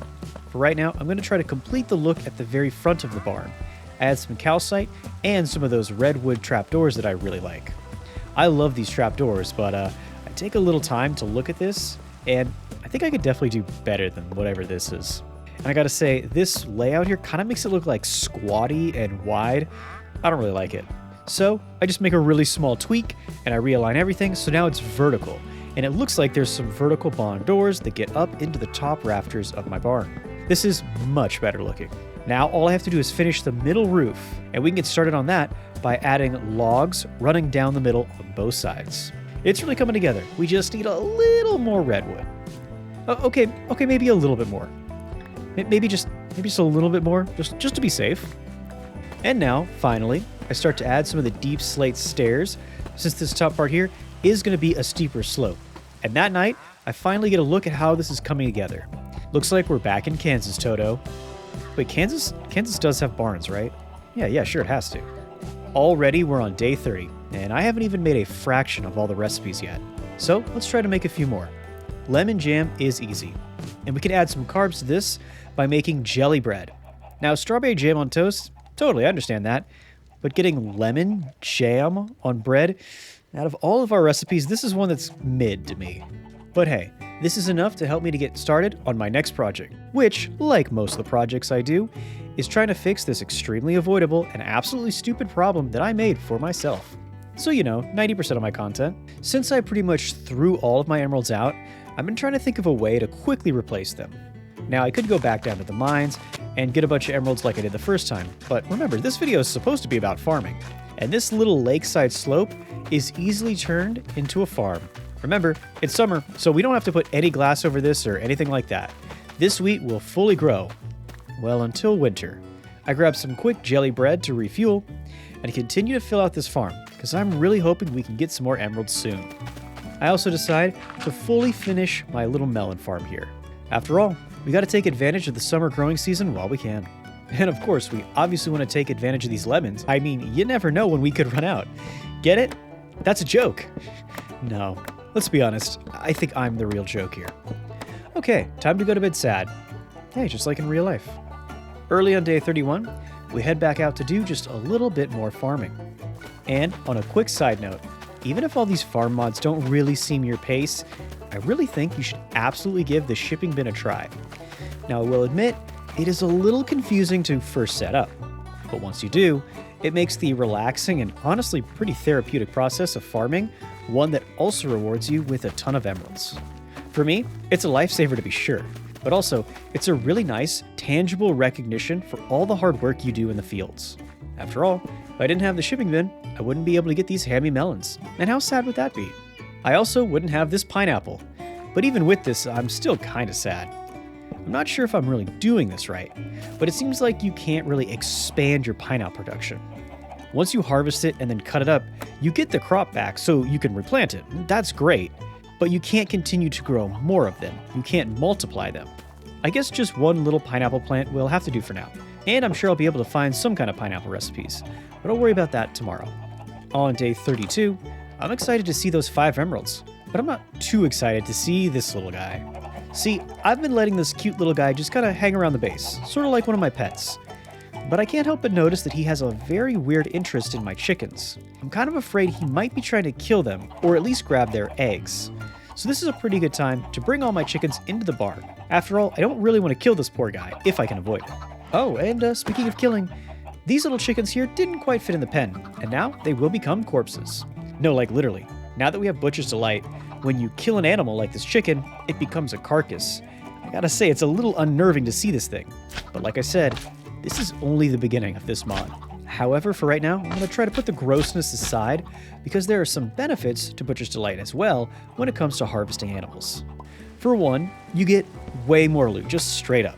You always get feathers from chicken, and you for sure get the meat. This, combined with doubling the meat when you cut it up, means that killing animals is a bit more real, I guess. But at least you don't have to kill as many, because each one has a far bigger yield. But for right now, I'm trying to get a little sample of my real-world diet. I grabbed some milk from the cows, added in some fresh cut-up rice, and the chicken cutlets, meaning we can now get some chicken and rice. This recipe comes from More Delight, which is a mod that just simply adds in a couple more recipes into Farmer's Delight. This dish, of course, has some protein and some carbs, so we're gonna have to get some eggplants cut up and fry them if we want to get our veggie quota. Since we already have some lemon cookies for fruits, this should pretty much complete all of our nutrition needs. We just have to make sure that we eat them in the right amounts. So with this, we're in a pretty good spot. We can head out and do a bit of mining. I'm convinced this time we should finally be able to get some diamonds. Now, Captain hasn't done anything wildly stupid in a good while. So it seems about time, wouldn't you say? I mine straight down, and I don't fall into lava, but it was almost just as bad. I head into this cave with spiders and monster boxes, and this place could be a lot of trouble. Luckily though, I'm not that dumb, and I quickly managed to build my way back up and get out of here pretty safely. Now, we do manage to get a little bit of iron, and I decide to take another little break to smelt it up. I get my armor replaced, and after seeing how my fighting skills are going down here, I definitely make sure to get a shield too. I'm also going to jump on GitHub really quickly, make sure I go download some skills. Yeah, definitely need them. But soon, with these eggplants, the shield, a new pair of boots, all of this should keep me safe. I start pushing forward. So even though there was a little bit of a scare there, maybe a big scare there, I'm still feeling pretty safe and I keep moving. Once again, my protein is looking very good. I just have to get those frustrating fruits. I just can't seem to eat enough of them. Wow, it's, again, kind of like real life. However, unlike real life, I actually managed to get a brilliant idea. If I lose all my health by fighting this cave spider, like a brain-dead moron, then I'll need to eat more fruit, and I'll heal up from all these horrible battle wounds I endured. See? I'm a genius after all. But seriously, I was pretty scared after this. I started to head back up to the surface, but I do eventually change my mind. I said I was going to come down here and find diamonds, and I'm not leaving till I do. And it's a good thing I did. This skelly was an easy kill. This, massive thing right here looks like a 12-foot centipede. Yeah, not so good. I'm just lucky I had a bow here to do most of the damage. Then, I see this mob. It's called a Forgotten. I guess it's like a rare boss-style mod from Quark. I had no idea what I was signed up here for. Like, when I downloaded this mod pack, I had no idea I was going to see this thing. Luckily, the shield really saved me here. This thing has 60 hearts, and I think if it shoots you, it poisons you. I don't really know, but I'm not going to stay around and find out. Let's get out of here. Luckily, I am rewarded for my bravery, as I find a pretty good chunk of diamonds. Finally, a third of the way through my 100 days, and I might actually start to have some diamond items. This should just go and show you just how much bad nutrition can really add to the challenge in this game. Speaking of challenge, we take on this monster box. But luckily, it's only zombies and one witch. No cave spiders makes this a pretty easy fight. Plus, as one of the rewards, surprise surprise, we get even more diamonds. At this point, I was running low on food and slowly ruining my nutrition again. So I was going to start to head back home when I came across another amethyst node. Just like last time, this could really help me get back a ton of emeralds. I did manage to break my iron pickaxe as I was starting to dig my way back up. And normally this could really ruin your day. But I was prepared. I kept a little bit of wood on me so I could make a crafting table and craft up a diamond pickaxe. It is kind of funny if you think about it. Like diamonds are forged down here in the deep, and now this diamond pickaxe was also forged down in the deep. No? Am I the only one who thinks up weird coincidences like that? Yes? I sound crazy right now? Okay, fine, moving on. Oh, and speaking of crazy, here comes this next part. I mine up into the bottom of a ravine that was deep underwater. I really didn't have a choice here. I just had to swim up as fast as I could. Man, how pathetic of a death would that have been? But sure enough, I'm still alive on day 35 as we finally make our way back home. Now the first thing I do is run straight to my chickens just to tell them how much I miss them. I guess I kind of feel bad for butchering them the other day, but I do feel pretty good about the ton of useful materials I now have, including all those diamonds. And maybe even better, I have these mob skulls that I collected, and right away I use them to decorate my cottage, which, yes, officially upgrades this into a hunting lodge. Okay, enough joking around. I think it's actually time to finally do it. This has to be the worst deal in the history of trade, fiction or nonfiction. I really want these last two crops, so yeah, I'm not feeling too clean about that one. I think I almost threw up right there. Farmer's Delight does add a bunch of new crops, but at its core, what it really focuses on doing is getting more use out of your vanilla crops. So by adding these two old classics, they'll be well worth it in the end. At least I hope. Speaking of worth, these emeralds really help too, and so does this brand new hammy melon juice. But I do have to admit, I don't think I've ever heard of a hammy melon before. But that health boost right there definitely makes them more appealing though. Now, let's get back to the grind and try to get even more bread going in the next shipment. I completely clear out this first farm and go back to replant all the seeds. But I think in this mod pack, I actually have a little mod that makes it so that you can auto replant. So that's what I do on the second farm. I'm not really sure which method is faster, but it just seems to me like replanting the seeds on all 4 farms every time I harvest just seems a little bit goofy. As the sun rises on day 36, I'm really hoping we can rake in some cash. But I haven't totally sold out yet, because before I sell all this wheat, I make sure to go to the barn and feed up all my animals and take care of them first. I'll admit, the wheat is a boring old vanilla crop, but it gets us some carbs, emeralds, wheat for the cows, and seeds for the chickens, so I gotta give it some respect, no matter how default it might seem. Throw all these in the smoker, and we should be back in the green in no time. And yes, I know the saying is technically back in the black, but come on, they're emeralds after all. Now sadly, our nutrition is really hurting here, and we have low bars all over the place, so let's try and get some new recipes cooking right away. I still haven't really cracked into Butcher's Delight, so I'm going to try to figure out what exactly it can offer. So finally, I do set out all of our spawn eggs and fill up the entire barn with our little piggies and our lamb chops too. While I really want to get to butchering these guys because I am pretty hungry, I can't do it just yet. I mean, just look at these cute little guys. Soon though, I do craft up a cleaver and start to use it on some of my chickens. First, it's not too impressive though. It seems to work basically the exact same way that the knife does. I'm thinking that the cleaver is really meant for the big boys in the barn. So until we can breed them up, we are going to go a little bit hungry tonight. Which reminds me, we need to get the shipping bin full before midnight hits. All this copper should definitely help us get just a few more emeralds. The rest of the night will be spent feeding up all of our animals. And yeah, I have to admit, I totally forgot that pigs don't eat wheat. It's kind of embarrassing there, but I do manage to get these little guys some carrots, since I do love them so much. I'd love them even more in my belly. And I see this delicious bacon, as well as Barbecue Delight. I think I might have missed this mod being introduced. Barbecue's Delight is another mod that's pretty small, but it turns out it's actually pretty fun. It adds a new mechanic to cooking that revolves around a grill and making skewers. So we make the grill, and we get all the emeralds. Wow, not too bad. And then I try to place the grill. And I say try because clearly this is not what the designer had in mind. Now, it obviously needs a heat source under it, just like the cooking pot. So I go to place it over this campfire, and now it starts to look even worse. I definitely don't think that's how it's supposed to look. See, in some mod packs, not all the mods fit together perfectly all the time. This redwood campfire from I Like Wood doesn't quite work with the grill, at least when it comes to the looks. But for right now, I think I might actually still be able to cook on it. So let's get all of our ingredients ready in this little tray, try it out. Now, whenever I start to play a new mod, I try really hard not to look up everything online. I try to figure it out on my own first. But this is a little bit weird and it's kind of tricky, so I did have to look it up in the end. Please don't hate me too much here. It turns out you have to hold one ingredient in your offhand.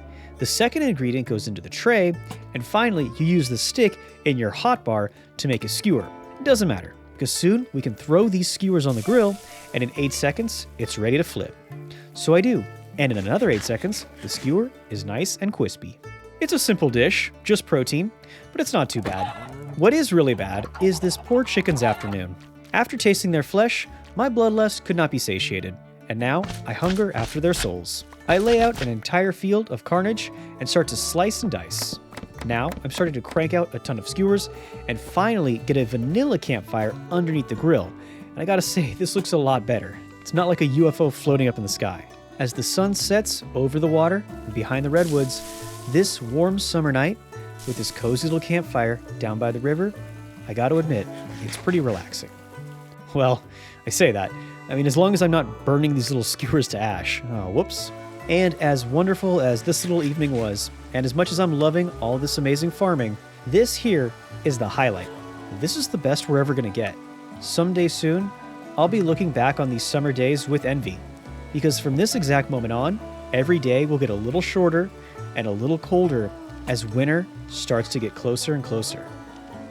After building a stove, which is basically Farmer's Delight version of a campfire, I decide to capitalize on the summer and spend a few emeralds to get a bunch of pineapples. Maybe I can throw a few slices on a burger or in a stir fry. Just never on top of a pizza. And hey, speaking of pineapple stir fry, our next big dish is done. Now let's see if this gets us any more progress.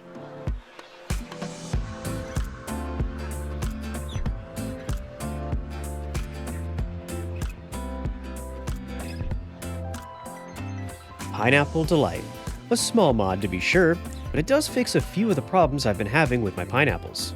At first I wasn't too impressed. These pineapples just need to be planted in farmland. Big deal. But soon, I start to use some bone meal and I finally get it. You can reproduce and multiply these just like you would any other crop. So now we don't have to spend all those emeralds to get all those pineapples. I definitely wish I knew that like 5 minutes ago before I did spend all those emeralds, but no, that's totally fine. Don't mind me. It's not like I've been struggling to get any emeralds these past 40 days or anything. No. Pineapple Delight does have a slightly different recipe to make pineapple fried rice, which weirdly includes being served on a pineapple. Whatever, I guess that works for me. Oh, also, I did see in another video that you could use this straw to make rope. Turns out this isn't useless after all. Then you can use rope over your tomatoes. Now I'm not sure if this will work, but hey, why not give it a try? Pretty quickly, just by that night, I can confirm that the tomato vines will in fact grow up the ropes, and they should give us even more tomatoes. Oh, and speaking of spilling out gushing red juice, I start to dig this little cave back behind the barn. Yeah, that's right, our brand new death hole. At the start of day 39, I'm trying to figure out how I want to decorate our new blood pit. Step 1, we should make a solid floor that makes it easy to clean up all the blood and viscera. Next, our victims will look up, trying to find God, but all they'll see is this crushing, brutal granite. But I must say, making your own personal pit of despair can really work up an appetite, so I do have to take a break to find a little food. These persimmon cookies only give fruits and carbs, which is exactly what I need. So we spend the night climbing the trees, gathering up our fruits, and cooking up some mangosteen cakes. Now, I'm not 100% sure what these things are, but I gotta say, once I have them in my hand, I'm pretty interested to give them a try.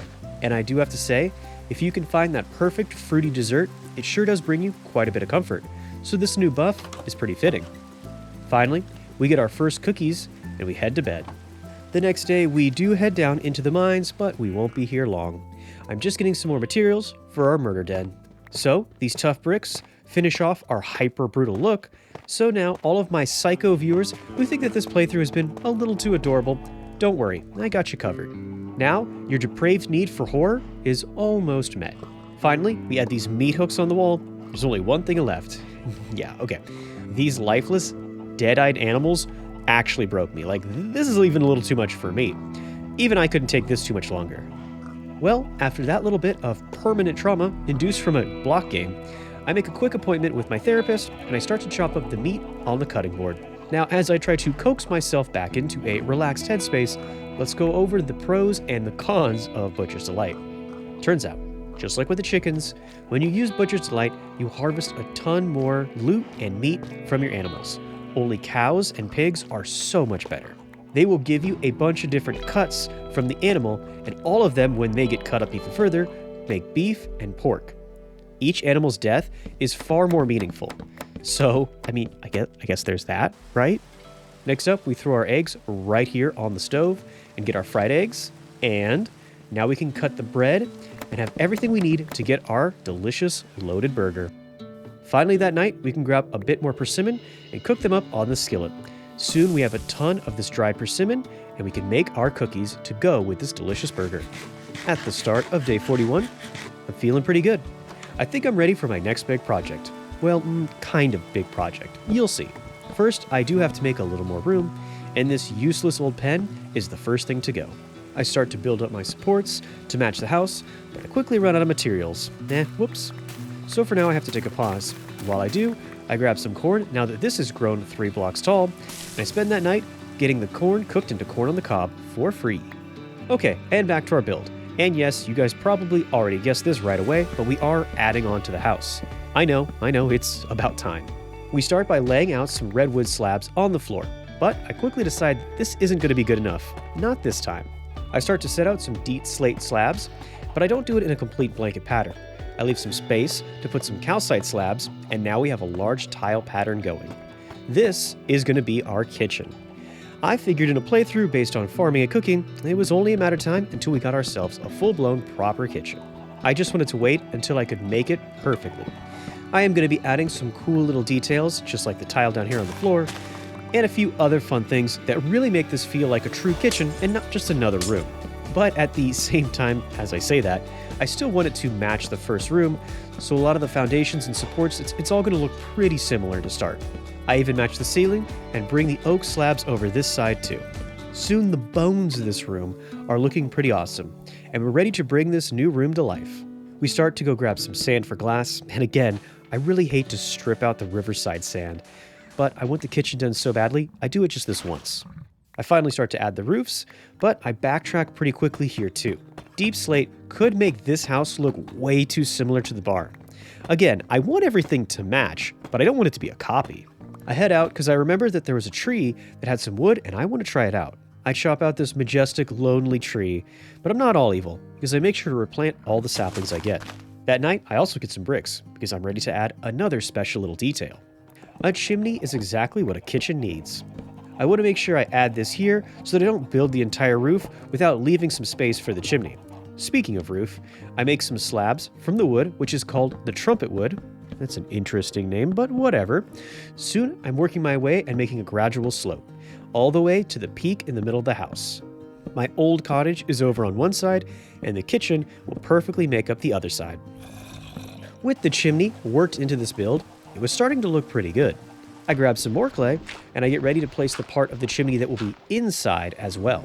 Oh, and guys, say hello to my new roommate here. Yes, he's got a little bit of an odor, but at least he doesn't try to steal all my emeralds. Next, we run some of these support beams, just like we did in the other room. The central support beam is in place, and with it there, I had fully leaned into the idea that I was going to have a nice little attic up here as well. In fact, soon, I start to cut out some holes for windows up here too. The roof was looking pretty good, and this really dark brown is exactly what I wanted, but I decided to add a little more flair and give it a border with the deep slate all the way around it. The black and red is just too good, and this deep rich brown really makes it pop. It elevates it just a little bit over the barn. Sorry animals, this is still a Captain First build here. And speaking of our attic, I decided to make a ladder to get up to this new room. Now normally I do not like ladders in builds. I would prefer a staircase to get up to the second floor, but since it is technically just an attic, I'm okay with adding a ladder since ladders are used to get to attics in real life. Next up, this campfire placed up here will give the chimney a nice smoky look, which looks amazing. If you look at it from the right angle. Yeah, do not look at this from the side. Whoops. For now, let's get down our lanterns and start to add a couple of the little details on the outside. Day 45, and speaking of details, everything is coming together really well. This small little cottage is now starting to look like a proper mid-size home. This right here is why sometimes it's a good idea to take a little break from the nuclear wars and the zombie apocalypses and just get back to old school Minecraft. And while I'm really loving this amazing little house, I am not quite done yet. Of course, it's time to add some planters all around the new section here and get some growth going. But what do we grow? Obviously, we could do lemons. I know I have plenty, but yeah, I think it might be time for something new.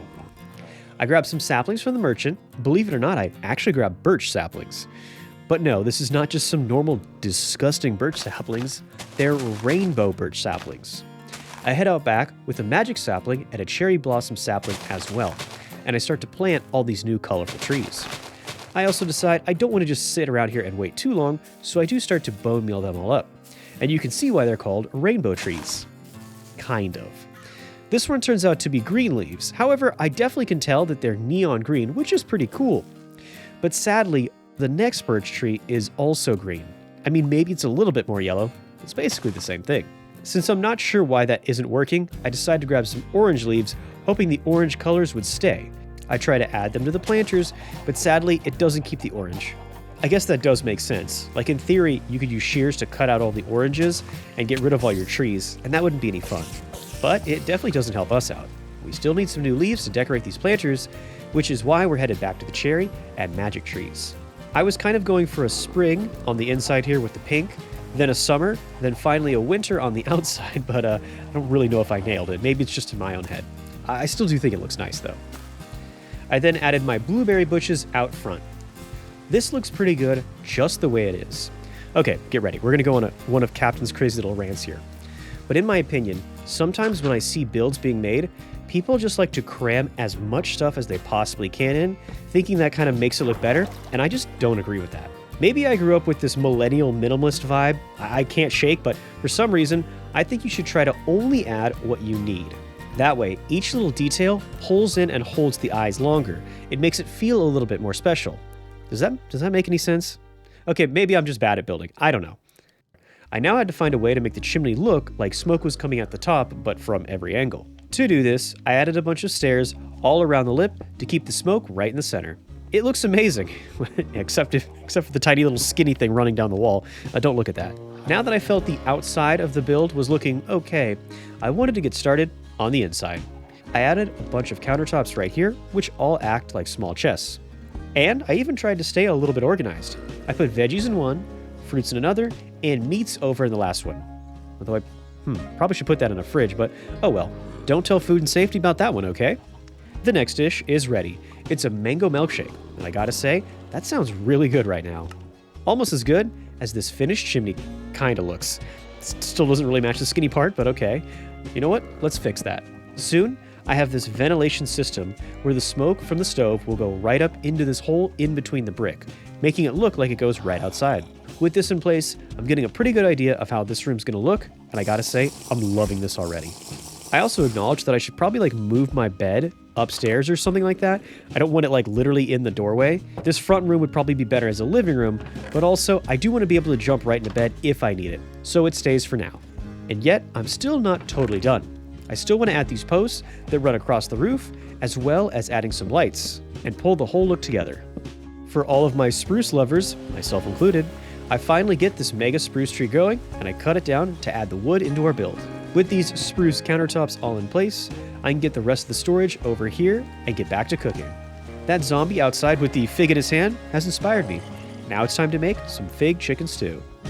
Without washing any of the raw chicken off my hands, I start to put all these baking supplies away in this counter, and then finally get to tasting my new dish. While it does look pretty delicious, I'm more excited about how it's being nutritious. Now we are perfect on all of our nutrient bars except for fruits, and even that's getting pretty close. I'm hoping that by day 50, I can finally get my nutrition perfect for the first time in this challenge. This does mean we have to spend a little more time running through the orchards, climbing these fruit trees, and grabbing all these fruits that I can. Am I doing fruit picking the right way? Why does my girlfriend always want to go do this? It seems super dangerous. Speaking of picking, I pick up all the fruit from the temporary chest here and get it all moved into my kitchen. I do have to say, being organized does feel pretty good. Also, adding these lanterns everywhere feels pretty good too. Like I said before, I don't want to crowd up the entire interior with too much, so I'm pretty sure that this will be the last thing that I add. Well, at least for right now. Even at this point, only halfway through our challenge, I'm still in love with this tiny, cozy little home. I'm feeling good enough to go ahead and head to bed. To start day 49 off, I'm getting some spruce doors. 1, these are amazing, I think we can all agree with that. But 2, I still think this build has just a little too much red in it. Replacing the red doors like this is exactly what we need. The finished product is looking pretty good, and for one quick second right here, I was starting to feel like I did pretty good with this build. What is this? Is this pride in my work? Could this be happiness, I feel? Ah, wait, look at that chimney. Okay, there's the embarrassment. Yeah, that feels more like it. Okay, well, don't pay attention to that skinny boy back there. The rest of the house is something that I actually am truly proud of, though. The outside and the inside now feel a little bit more balanced. It has a welcome, cozy vibe without feeling that it's a little too overdone and over the top, like some big mansion. Speaking of being welcome back to the blood pit. Parked right down here underneath the barn, it keeps the animals nice in line, lets them know what's up. All of this comes together to make a pretty solid looking build that is only just halfway done at this point. In fact, I do still have one project that will completely dwarf this basic little build out here, but I do think I'm getting a little ahead of myself. For now, let's get back to working on our fruit nutrition bar. I decided that I want to go back and have some more of those blueberry muffins. To be honest, I was really just craving them in real life while I was playing. So of course, to help out, I get something that completely has no fruit whatsoever and make an egg and bacon sandwich. I'm not even going to try to justify this. I was just hungry.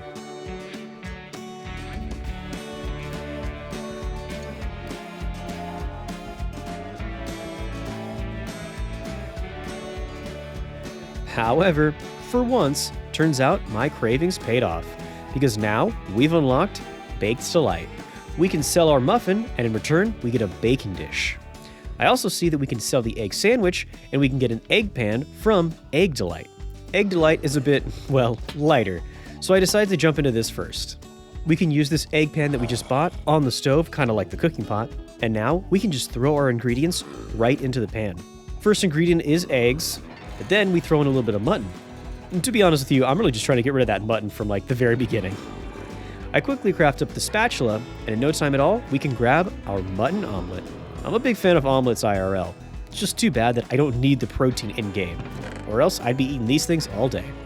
And sadly, most of the dishes in Egg Delight won't help us with our nutrition right now. As you could probably guess, they're very protein heavy. So I definitely should be looking at other things. And then I see it, the Eggs Benedict. Look, any of the money that I make on YouTube ads here 100% goes to brunch and Eggs Benedict. I am definitely not an expert on the boutique bourgeoisie expensive stuff, but I have to admit, this is one of my true weaknesses. I love a good Eggs Benedict. And even if it's bad for my wallet and clearly bad for my diet, I just can't stop myself. I'll worry about fixing my diet later. But unfortunately, I delay getting that diet fixed even longer. I'm just too excited to see what the next mod has to offer. Baked Delight. It isn't a huge mod, but it does add some cool mechanics that make its new recipes really fun to make, if you can figure them out. Okay, look, my area of expertise is in the nuclear reactors, not so much the kitchen. After making a new rolling pin and milking my moo-moos, I see that I can make some cheese by cooking a bucket of milk. Or at least that's what I thought. Unfortunately, now we have to butcher another cow.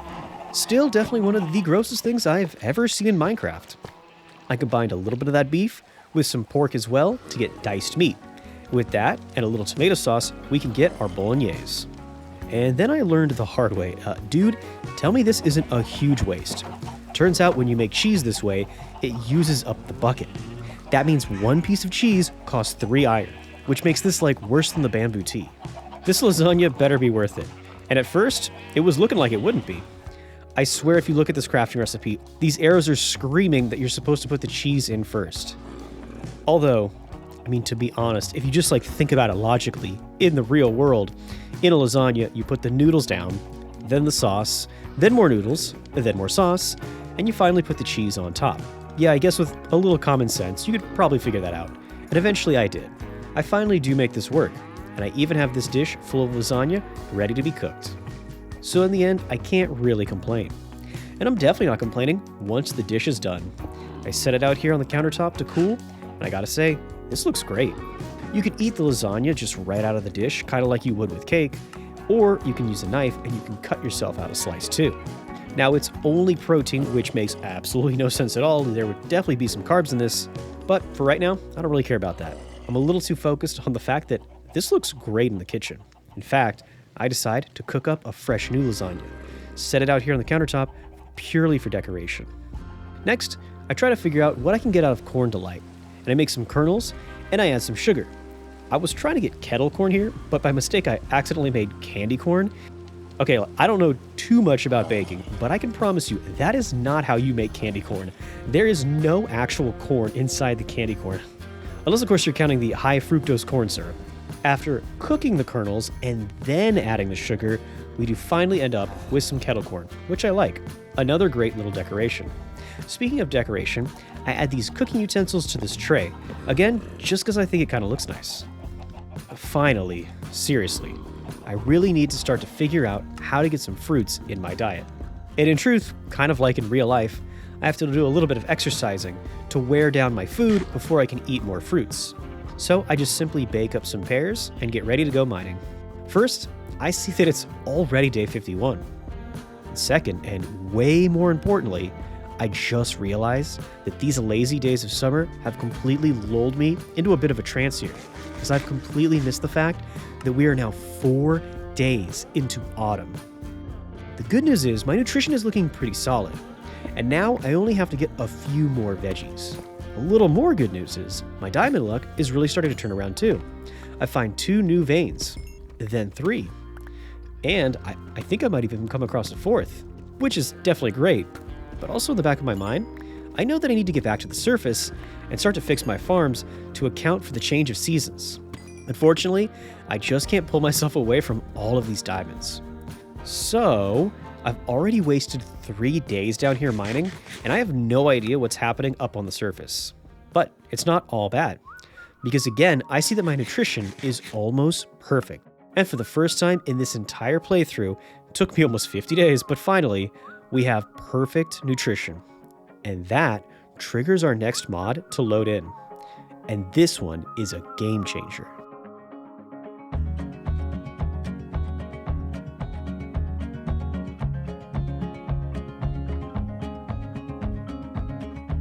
And I do mean a game changer.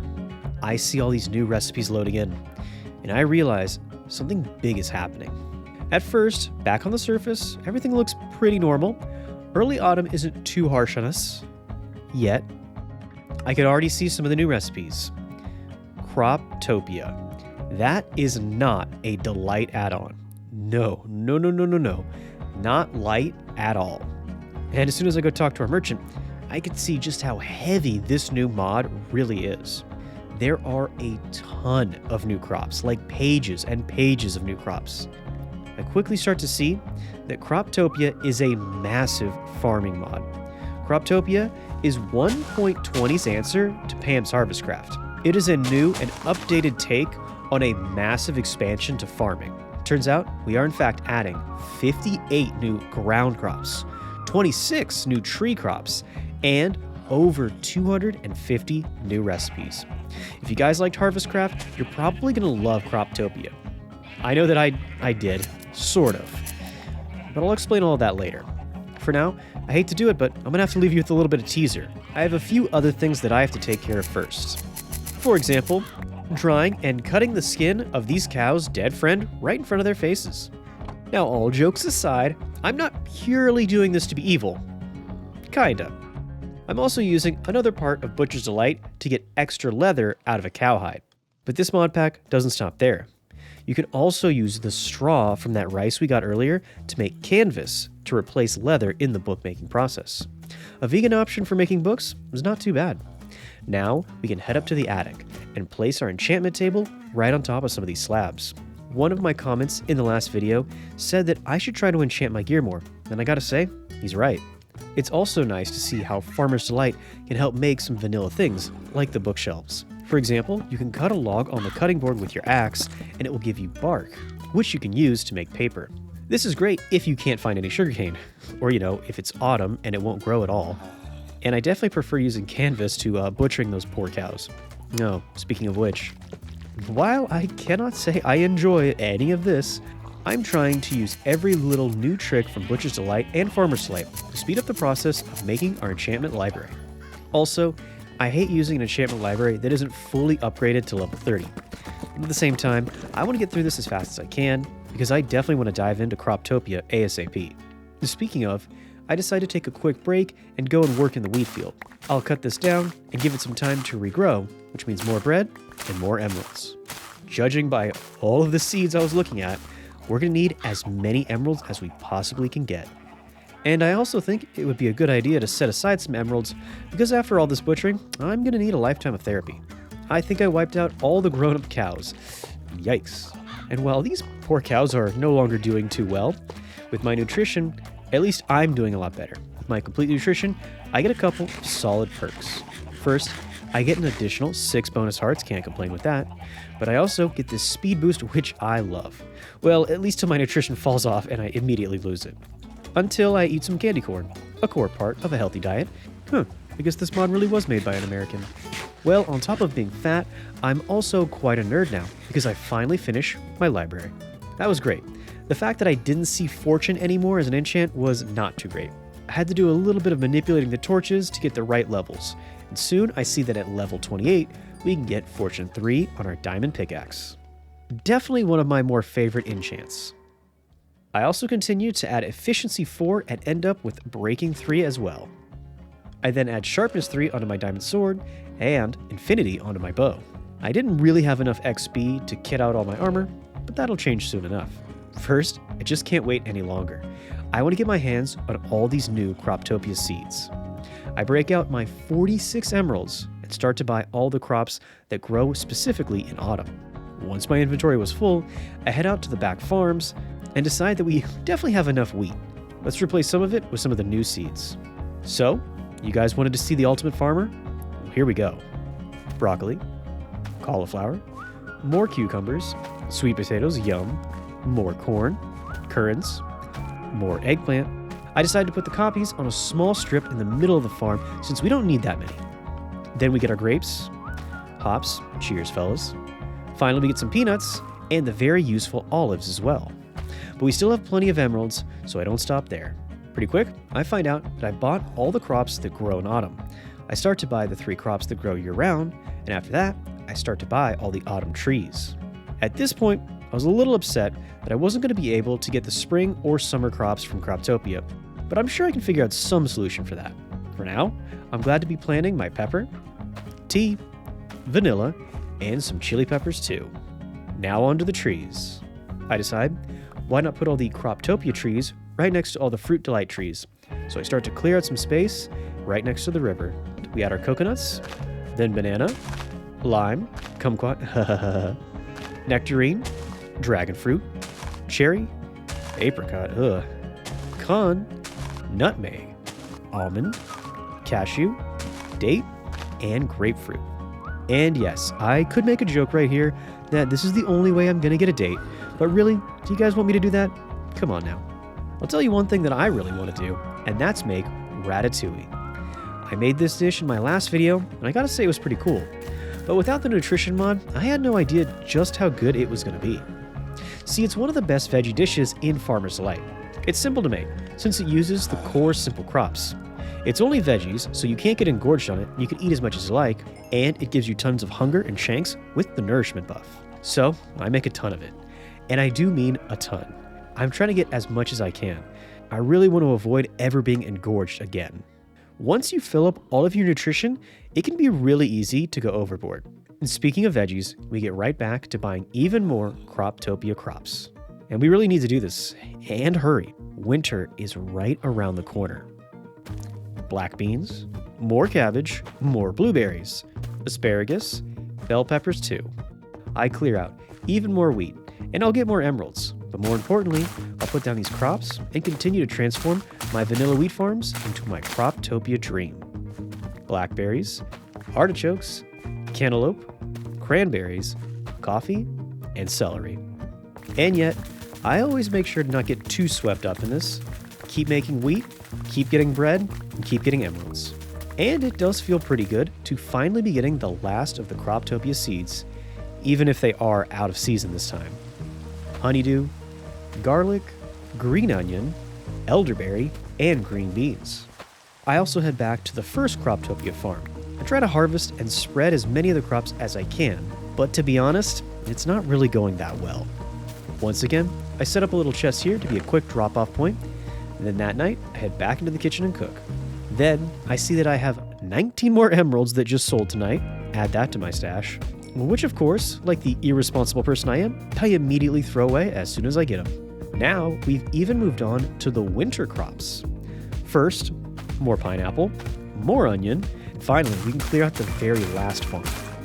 Leeks, more rice, spinach, squash, rhubarb, radish, zombie, my favorite, strawberries, raspberries, and saguaro. And yes, there's still even more. Are you guys tired yet? I feel like I'm running out of breath here.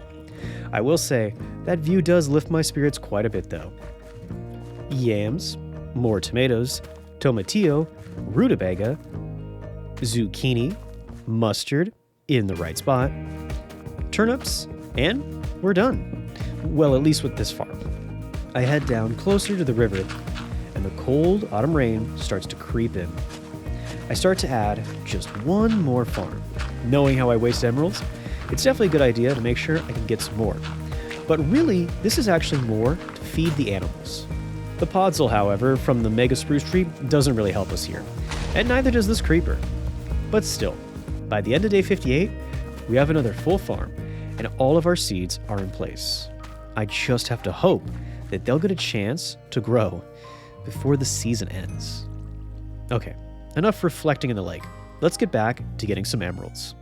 And speaking of wealth, we made our first diamond helmet. I'm still just a little too leveled to fully enchant it, but I can wear it for a little extra protection for right now. Okay, let's head to bed and throw a little extra blanket on to keep warm. The emeralds sell that night, and finally, we get the last of the crops in Croptopia. Ginger, basil, oats, barley, and yeah, I think that might actually do it. It's just too bad that we've almost surely run out of time to actually grow any of them. I can't really think about that now, because we're headed down into the mines, where we do find a few more diamonds. With the Fortune 3, it turns out to be a lot of diamonds. I also stop to get some obsidian. Yeah, I know it's not as cool as Fortune 3 diamond mining, but there is a reason that we're doing this. Because even though we have a set of diamonds, and I do have level 30, we can only get a max enchant on our boots with Protection 3.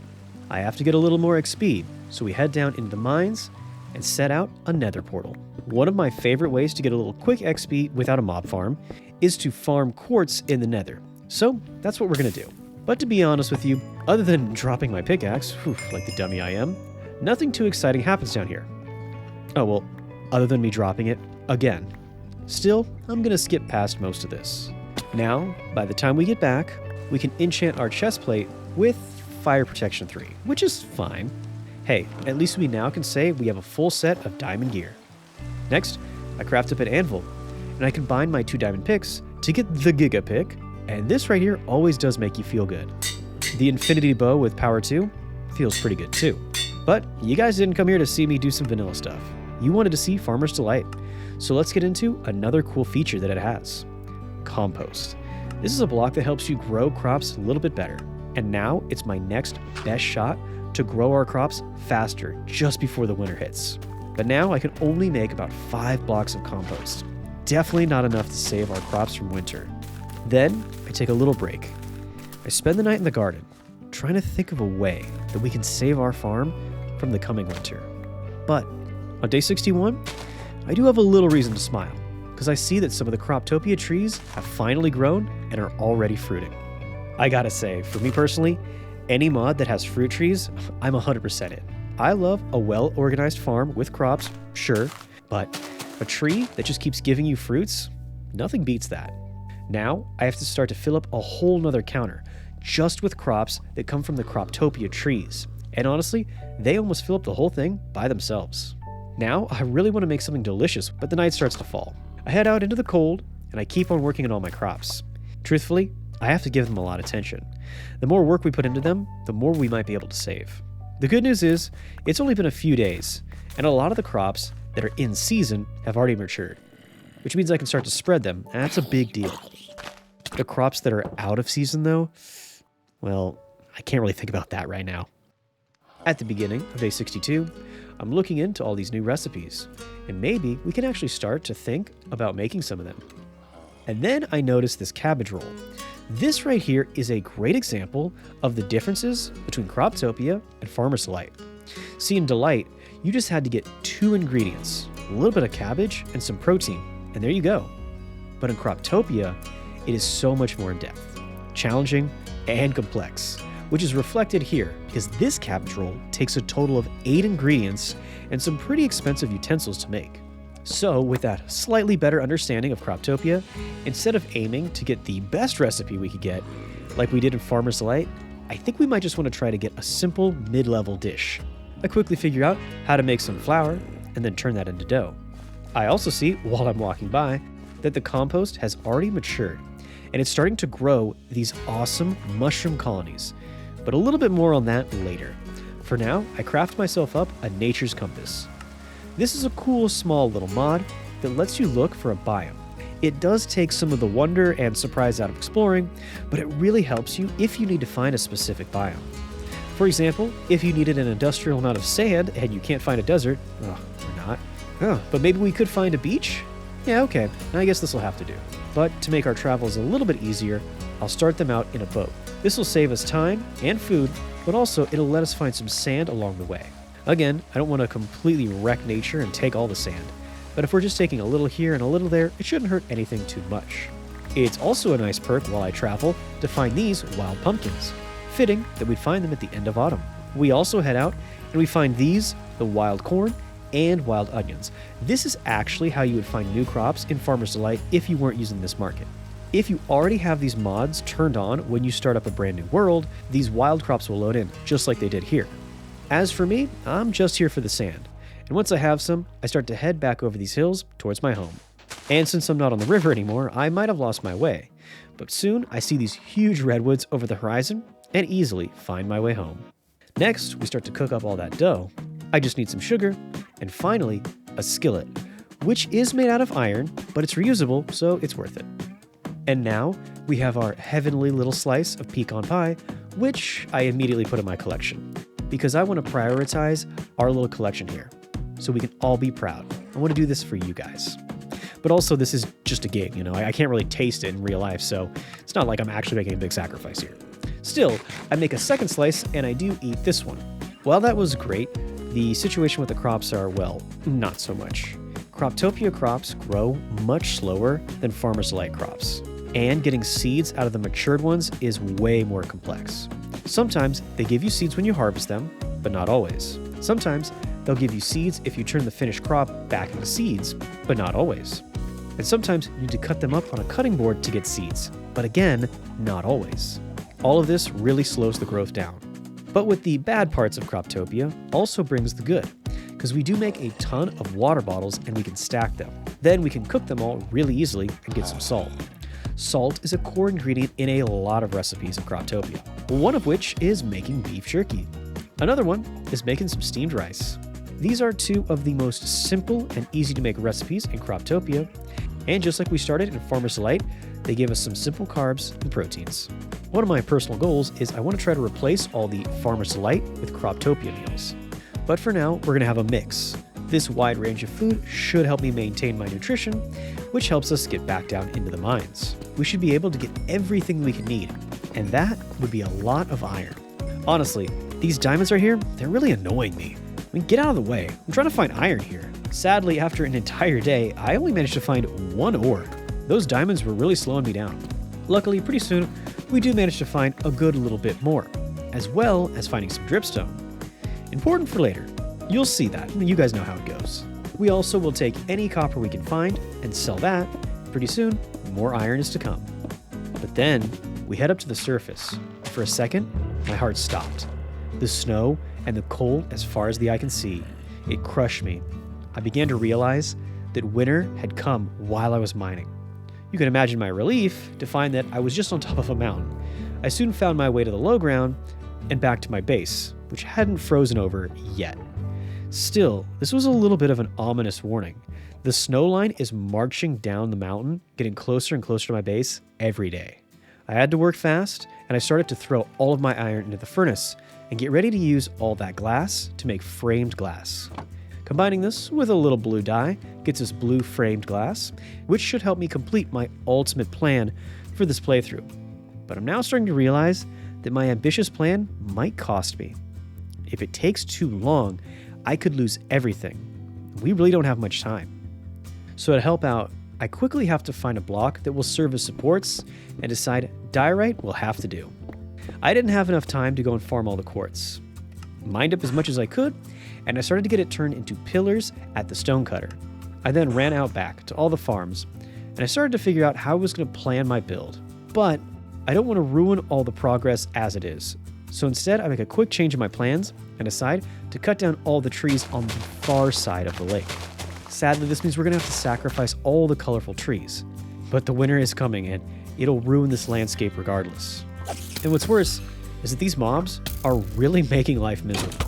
The thing is, I don't really have enough time to go to bed and play it safe. I need to stay up and fight my way through all these mobs so I can get even more work done with the little time we have. I continue to cut down all the trees and try to save the rainbow leaves, because I do have a plan to use them later on. For now, I get the diorite and cut it into brick slabs, but I'll need more pillars, so I run back into the mine for more diorite. While I'm here, I try to grab some granite and kill 2 birds with 1 stone, because I can make granite slabs for the floor of the inside. So I head back to our lake. I try to figure out what's going to be the best spot to get started. And I don't have much time to line everything up, so honestly, this will just have to do. I set out the granite and start to build up the pillars so I can finally get started on the last build. The build that I'm hoping will save the farm. And yes, while I was making all that glass, I had to make a choice. Should I be practical and just cover all the crops with a layer of glass, kind of like I did with the very first glass garden? And yeah, while I definitely think that glass garden is cool, in my heart, I do know it looks kind of silly. I know that the idea behind having glass over your crops is to reward you for making a greenhouse to grow your crops in the cold. Of course, one small block of glass over your crops doesn't really make a greenhouse. It's kind of an exploit. The cold autumn winds can rush right through and kill the crops all the same. To be totally honest, I never felt 100% right about making the glass garden. It kind of bugged me. So much so that it stopped me from making the clearly more sensible and practical decision of just covering all the crops in glass. But nope, I just couldn't leave it alone. And so now, if it isn't already super clear what we're doing here, this new build is going to be my attempt at making a greenhouse, but not just any greenhouse. I'm trying to build the greatest greenhouse that I've ever made. I'm trying to truly become the ultimate farmer and conquer all of the seasons. But now, with only a few days left till winter, I am starting to quickly realize that my desire to make the best big home for all my crops may have led me to a spot where they're going to have no home at all. And the greenhouse is coming along, but trust me, it's only a fraction, maybe like 10% of the full build, and we've run out of 90% of our time. And now that it's starting to really dawn on me, and I'm starting to understand just how much time I really do not have, I try to change my plan. While we still have some autumn, I'll try to grow as many crops as I can and fill up this chest with seeds. Maybe some of the crops will last through the winter. But again, the process of getting seeds in Croptopia is so much more complex than Farmer's Delight, and I'm still learning what I have to do here. And the mob attacks, again, aren't making it any easier. So again, I come to the same conclusion. The only way out of this is to just finish the greenhouse. So I keep mining for even more diorite, and hopefully I have enough to get the framework up. I also decide that I'm going to add a lip around the outside of the greenhouse where I can hang some lanterns. Hopefully that'll slow the waves of mobs. I don't need any more creepers blowing up my glass.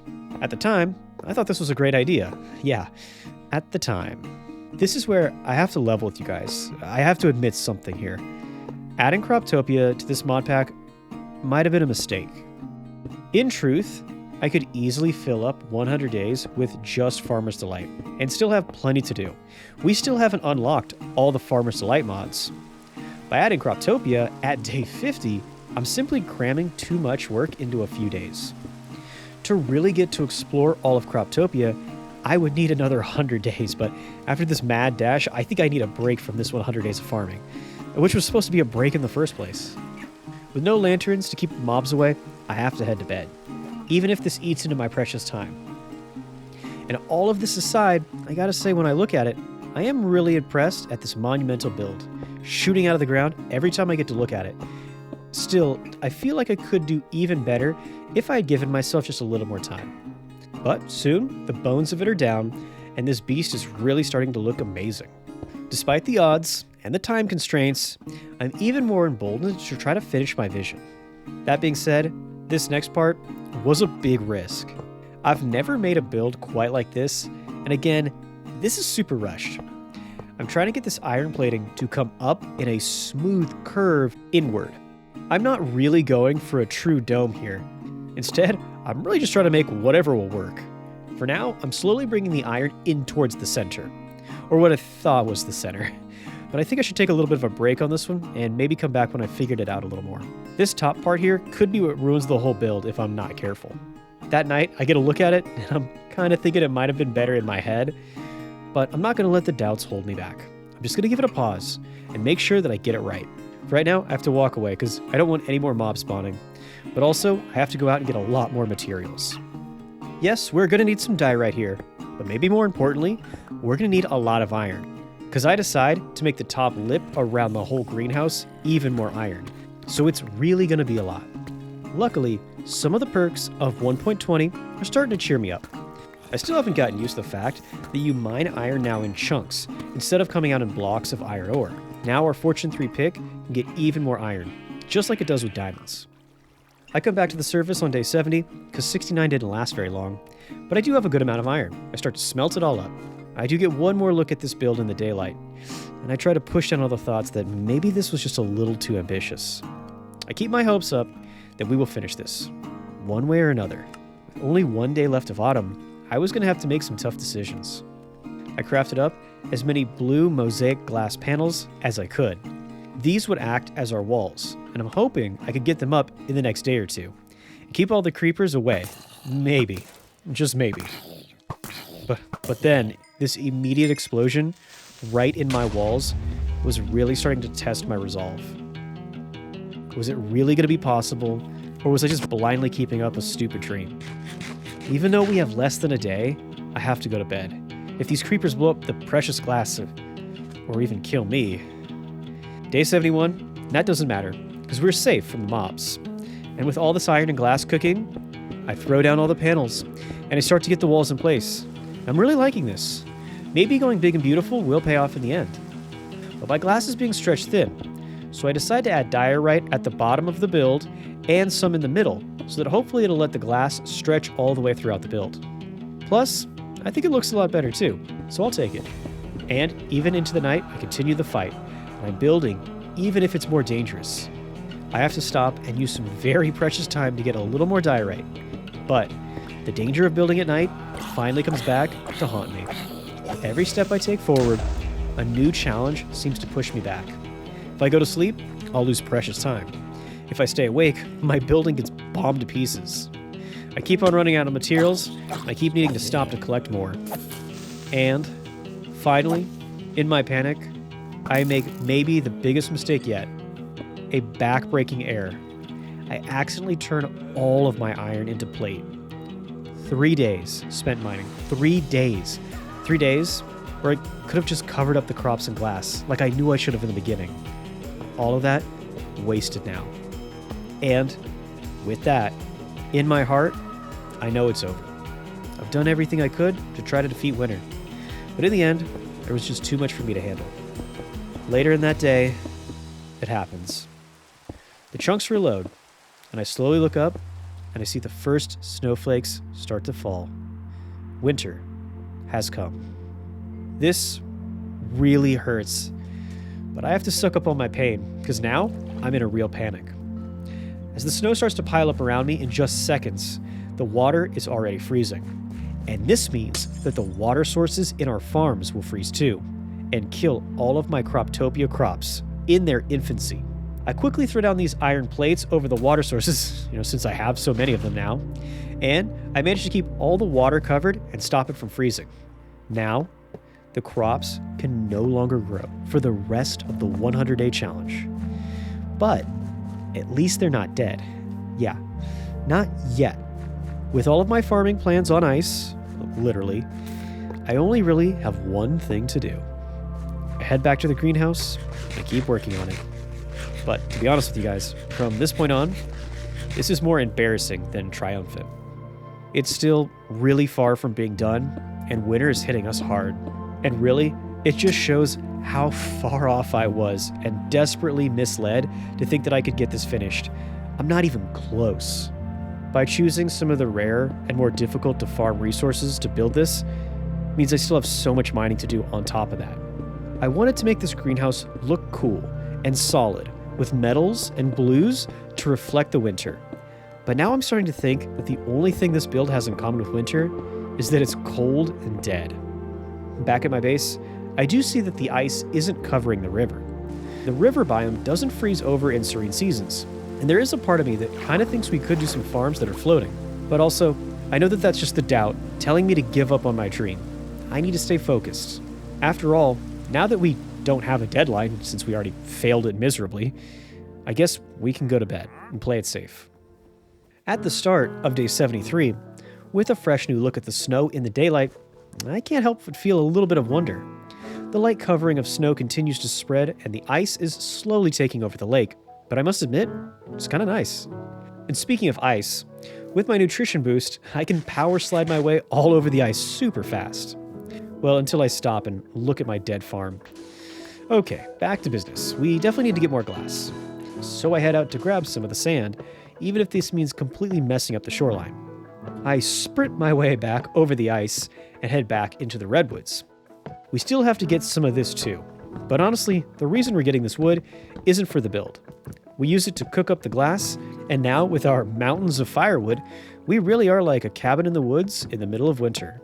I continue to make even more glass as the snow continues to fall, and I get the first wing of the greenhouse done. Yes, it is obviously way behind schedule, and yes, I rushed it. I'm sure I could have made a prettier design if I had more time. Actually kind of sounds like my entire YouTube career. Anyway, now we can start to carve out all the dirt and get a better idea of how we're going to be able to set up all the farms in here. Speaking of farms, I go past mine that night. Guys, poor little plants. I promise I'm trying to build you a new home. Once again, I kind of find myself rushing. Like I really want to get these plants in the greenhouse quickly, but I know I should be safe. These creepers are coming out in force, and it's only a matter of time until, of course, one blows a massive hole in the middle of my build. Now, to be honest with you, this one didn't actually break much of the build itself. But now we do have to fill in this massive hole of dirt. We did get pretty lucky though, this time. I continue to build all the way into the next morning, and we finally get the base of the whole build down, all the way from the back up to the front. Now we can start to get all the panes of glass up the walls and get the blocks of framed glass put on the roof. We still have to craft up more of this, and it's becoming very clear that we're going to have to do a lot of mining soon. But for now, the second wing of the greenhouse is done. I jump down and hit the hard ice and take some damage, and I lose my nutrition buff. Now the fear starts to set in. I just realized, if I don't get this greenhouse done, or some kind of solution to my nutrition, the farms might not be the only thing dying. So I quickly get back to work all through the night. It's looking good, but again, like I said, we're gonna need more materials. So I shelve all of my inventory to make room for a mining run. But just before I go out, I decide not to rush. I'm gonna slow down and at least try to get some better food. I see that because I've been eating nothing but these persimmon cookies, my fruits and proteins have actually gotten too high. I'll need to wait for them to level off. Honestly though, this isn't like that bad. If anything, it means I've been eating too much. Thanksgiving and Halloween did a number on me for sure. Oh, also in-game, I guess. So, now a diet of veggies with my ratatouille is in order. With this, we should be ready. For a little bit, at least. Then, we head down into the mines. Which, by the way, I think is kind of fitting. Whenever I play Harvest Moon, or Stardew Valley, of course, I always get a lot of mining done in the winter, especially if my greenhouse isn't ready yet. It is kind of weird how that all worked out. There's so many parallels. Well, anyway, what's not working out is my mining run. Again, we're weirdly finding a lot of diamonds before we find any iron. I think I've basically cleared out my entire area of iron, so it does take me time to move further away and find more. In the meantime, I have to fight my way through the ravine. And remember, we do not have an amazing food source. If we take too much damage, we could eat through all of our good food stocks before spring comes back. Good news is, I managed to find a mine shaft, and finally, iron is starting to show up. I also find some glowberries, which will come in handy later. But for now, I'm really starting to see that my luck is turning around. It may have taken me a few days, but finally, all the iron is coming. I keep on moving further from my home, and on day 76, I keep on getting lured away by all of this iron. But can you blame me? The only problem is, eventually I have to come back to the surface, and now I have no idea where I am. I get up to the top of the mountain, thinking that my base should be just right on the other side. Nope, not this time. I am really far out. But I just keep on going. I'm setting the sun to my left so that I know I'm heading north, and just keep trekking through the mountains. Finally, I see those redwoods, and I think I found my river. There it is, my cozy, warm, little home in the woods. A sight for sore eyes, to be sure, but we're far from done and far from comfy. I get all the furnaces set up and start to cook all my iron, and while I'm doing that, I decide to get some enchanting done. I get Aqua Affinity on my helmet, which might not help too much now that all the water's frozen, but it's still a good enchant, I think. I head back down to get as much framed glass crafted as I can. And now this is a good amount, and I'm hoping we can make some real progress. I continue to level out the ground inside of the greenhouse to get a better look at what the final details of what I need to do will be. Before I throw all this glass into place, I want to make sure I have a good idea of what's going on, but I'm pretty sure I know what to do. I start to get all the panels in place, and by that night, the first floor is pretty much done. I even get most of the second floor done as well. I start to set up all of the glass panels and get the entire bottom floor done. And by that night, most of the second floor looks pretty good too. I keep on working, even though the phantoms are coming out, which does remind me that I've been up for days and haven't gotten any sleep. Just before I go back home, I take a look at my work and I realize I'm pretty proud. So we head to bed. And at the start of day 78, I have to pause to try to get some better food. Weirdly, now my fruits are pretty good. It's the carbs and proteins that need help. However, that beef jerky that I was looking at before might be perfect for this. I managed to get a ton of it too. Now, we just gotta sort out our carbs. Fine by me, I can craft up my food processor, a multi-tool for Croptopia that is needed for a lot of the recipes, like beer, for example. So I head out that night to see how my hops are doing. And to my surprise, some of the crops have held up pretty well. The autumn crops are looking half decent. And even though they might not grow anymore, there's a little bit of a harvest here that we can grab. And I am desperate after all. I craft up my beer, and I decide to put it away. I can celebrate when the work is done. For now, I need to stay focused and healthy. So, I decide to eat something that's maybe even worse than drinking beer, as I cook up these delicious donuts. Well, either way, it'll have to do, because we really need some carbs. The next morning, I see the sun bouncing off the frozen ice lake, and even though I know it's dangerous, I have to admit, I'm really starting to fall in love with winter. Can't be too distracted though, as today is a big day to make some real progress. With a little bit better food in my belly, I get to work on the very top of the greenhouse. I'm just trying to figure out a way to make all the iron beams meet up in the middle. And I do have to admit, I have to do some breaking and reworking to get this done. But pretty soon, I have a better, more centered top of the greenhouse. And in the end, this did manage to come together decently. I still have to get the other two sides built up, but this is going to be much easier now that I have an idea what I'm actually doing here. The snow is coming down hard, but it doesn't stop me from getting the third support in place and connected to the center at the top. And of course, I push right on through and continue to work on the last beam, and in no time at all, now we have all 4 beams meeting up in the middle of our dome. Of course, the greenhouse isn't a greenhouse without the glass. So now we start to add all of these stacks and stacks of framed glass to finish off this massive dome. As you can see though, it's not actually like a true dome. Each one of the 4 sides is a little bit more flat. I do put a small bit of a curve that leads down into the lower wings. To be honest with you though, because of this, I wasn't really sure about how this would look while I was doing it. But once I get a chance to step back and I see this finished project here, I gotta say, I love this. It looks really solid, and yet it's got a really big scale to it. Obviously can't get too excited. This is only one side. We have a lot more glass that we're gonna have to craft up and put in place on the second side. However, at the start of day 80, we already have this next side pretty much in place, and it's already starting to look pretty good. The framed glass, which already has iron built into it, next to all these iron supports, is looking perfect. I get down onto the bottom of the greenhouse and I look up from the ground level, and I can see that this is going to look amazing. I can't stay here and look at it all day. It's already day 80, which means we only have 20 days left, and there's still a ton of materials to collect. And yes, of course, that means more sand. Meanwhile, my nutrition is getting worse and worse by the day, and winter has only just started. That just means we have to work faster. Every furnace is full of sand, and I make sure to grab all the crops I can out of our garden. It isn't that much, but at least I have enough to turn some olive oil in my processor, and with these taters, we can make some hash browns, a slightly better source of carbs. Then we combine some milk with some salt to make butter. With this, we can make lemon coconut bars, a delicious treat to be sure, but are you starting to notice a pattern here? All of the fresh fruits that are growing in season are much better for your nutrition. A lot of these foods that last longer are not quite as healthy. Maybe. Or maybe I'm just letting my sweet tooth do all the talking. Either way, we do have some better options, but these ones definitely come with some downsides too.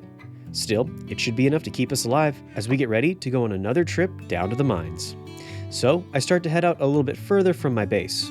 I'm hoping that we can find a little more iron in a fresh mine. So far, it's looking like I might have been onto something. I continue to mine and continue to get more and more iron, but I also get a lot of time down here to think. My nutrition isn't as bad as I keep thinking it is. I'm getting pretty close to balancing everything out.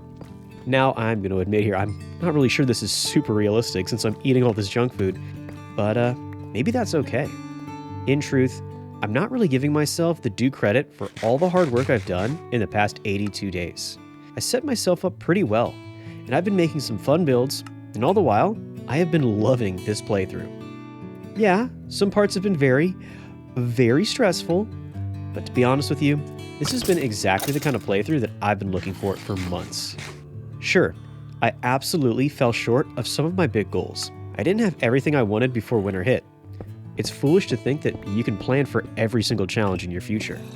You can try to make every little plan and then beat yourself up when you fall short of those crazy expectations that you put on your own shoulders. What really matters is that you make sure that you are ready to take on any of those challenges whenever they come. You have to accept that things might get a little rough, and just know that you can be a strong enough person and hold on long enough to find all the answers. Sorry, for a second there, I forgot that I was playing a block game for kids. From now on, I'll be sure to try to fit in more pee-pee-poo-poo jokes. Oh, and hey, speaking of stinky and gross, I'm going to make one more quick little add-on. I start to carve up the very first mine and turn it into a little bit better of a cave. I start to make an archway out of the granite and place some of the dripstone that we found up on the roof. Again, though, this is going to be super quick and super small. I don't want to get too sidetracked as I make sure to stay focused on cooking up all that framed glass. And honestly, this is a lot.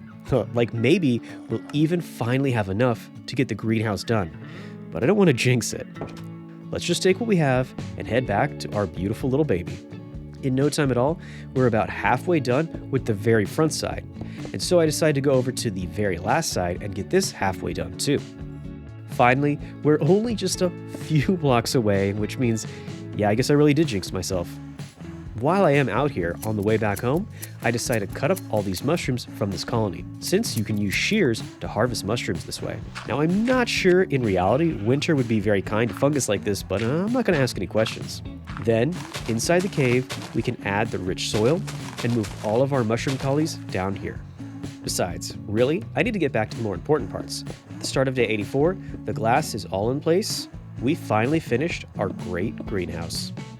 This is easily one of my most impressive builds.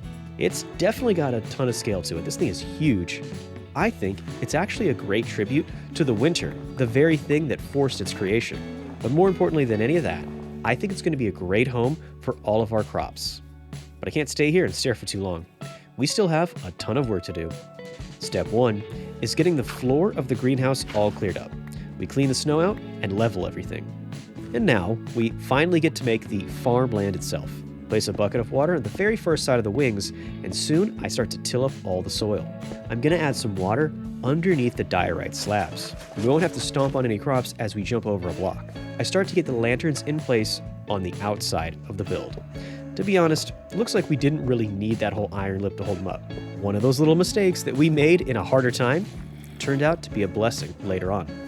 Now, once all the lanterns are done on the inside, we get a better idea of how this whole thing's really going to look. And it's just perfect. This is exactly what I was dreaming of. All we have to do now is finally make the dream come true. At the start of day 85, I'm right back to work. I set up the posts in the middle of the central farm where we can put some lanterns, and I start to get the whole border of the greenhouse filled up with water. Placing buckets of water underneath these slabs, that's all we need to get all the dirt irrigated. Soon, the second wing has all of its water, tilled soil, and lanterns too. And as I continue to keep on running around, I can't help but see more and more and more that this is perfect. It's going to be everything that we wanted. Soon, all the soil is tilled in the center farm. And just like I hoped, it's all getting water. To fit the pastel blue of this whole build, we take a blue door made out of magic wood and set it out front and one in back. And that should be good enough for today. Next, we do have to make even more framed glass. I know. You're probably asking yourself, are we really going to add on another room to the greenhouse? Well, not really, but this glass is still super necessary. See, the greenhouse effect only works on crops that are 16 blocks below the glass.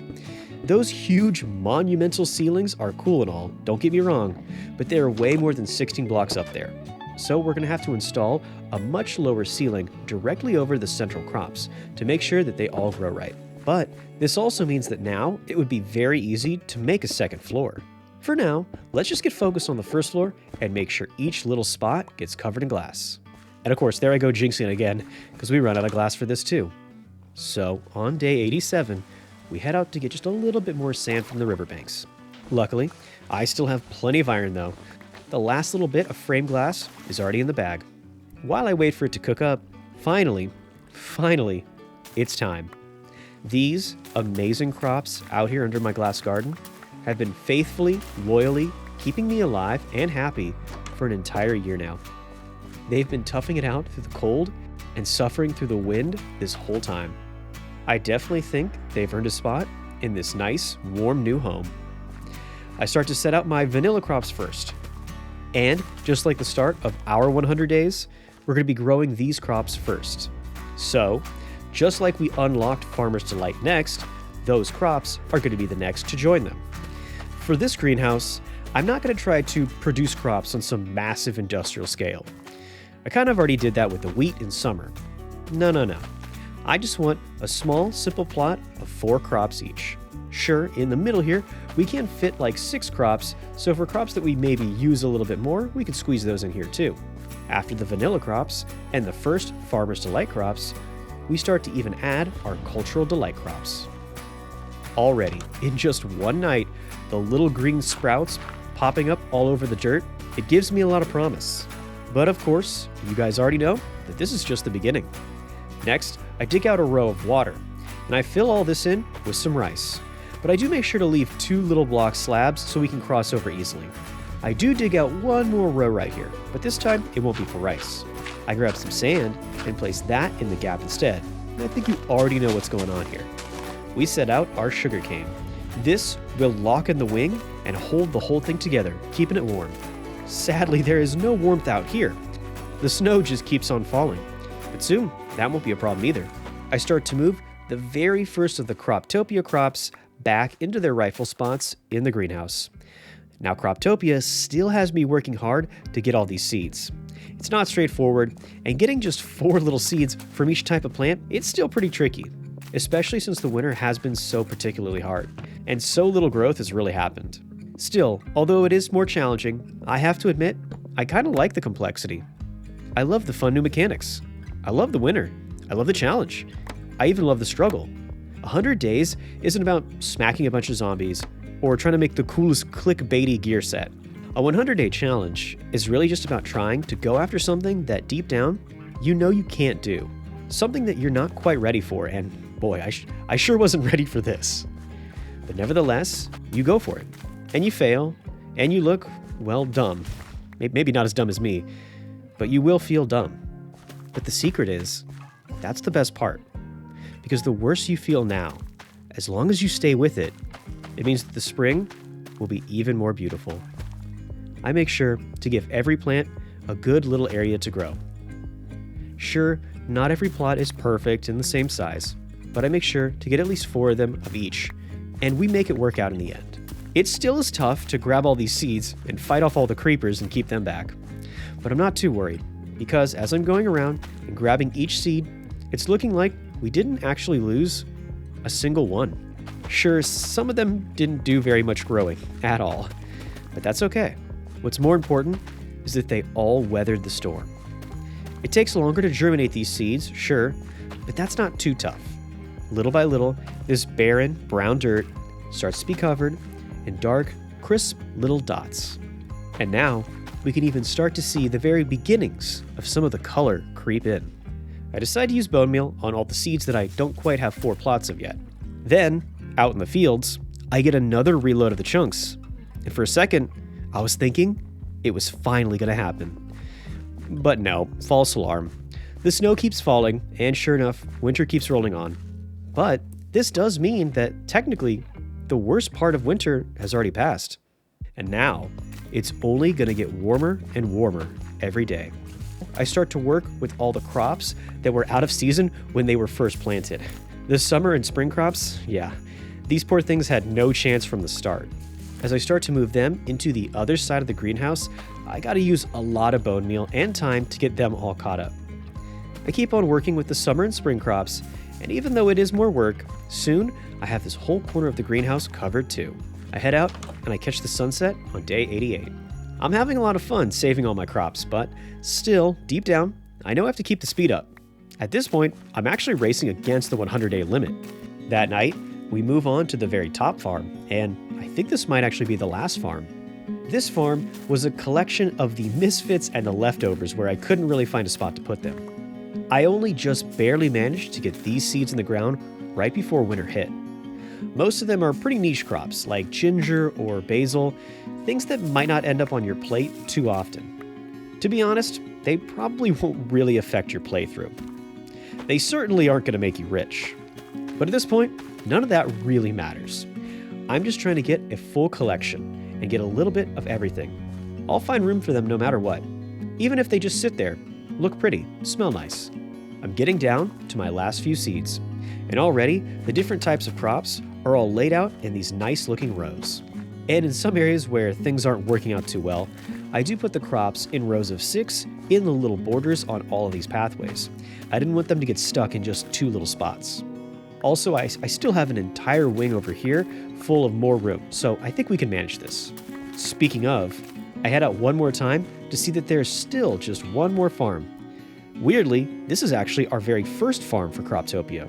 And while they've grown the most and have the most seeds, in a weird way, counterintuitively, they're actually the ones that need to be here the most. Sure, they look good because they had some time to grow in autumn, but if you think about it, their growing season is actually the furthest away now. If we don't get them transplanted into the greenhouse soon, they may fall behind. Wait, fall behind? Is that a pun? Anyway, I continue to add even more crops in the very last wing here, and it was almost completely full. I was almost worried here for a second that we might run out of space. But luckily, we do have a little extra room, and that's good, because we're going to need it for all the mods that we still have to unlock. Yeah, you heard that right. Did you forget? With all the work that we've been doing on this greenhouse, I almost forgot that we're supposed to be making food and getting new mods. And one of the ways that we can do that is by simply making the food that looks the best to us. For example, I think it's time to celebrate our year of hard work by making some pizza. Surprisingly easy for Croptopia. But again, I spoke too soon.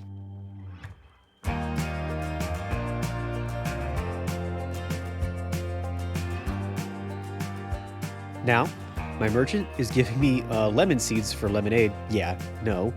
A pizza peel for pizza. Okay. And cocoa beans for a donut. Sure.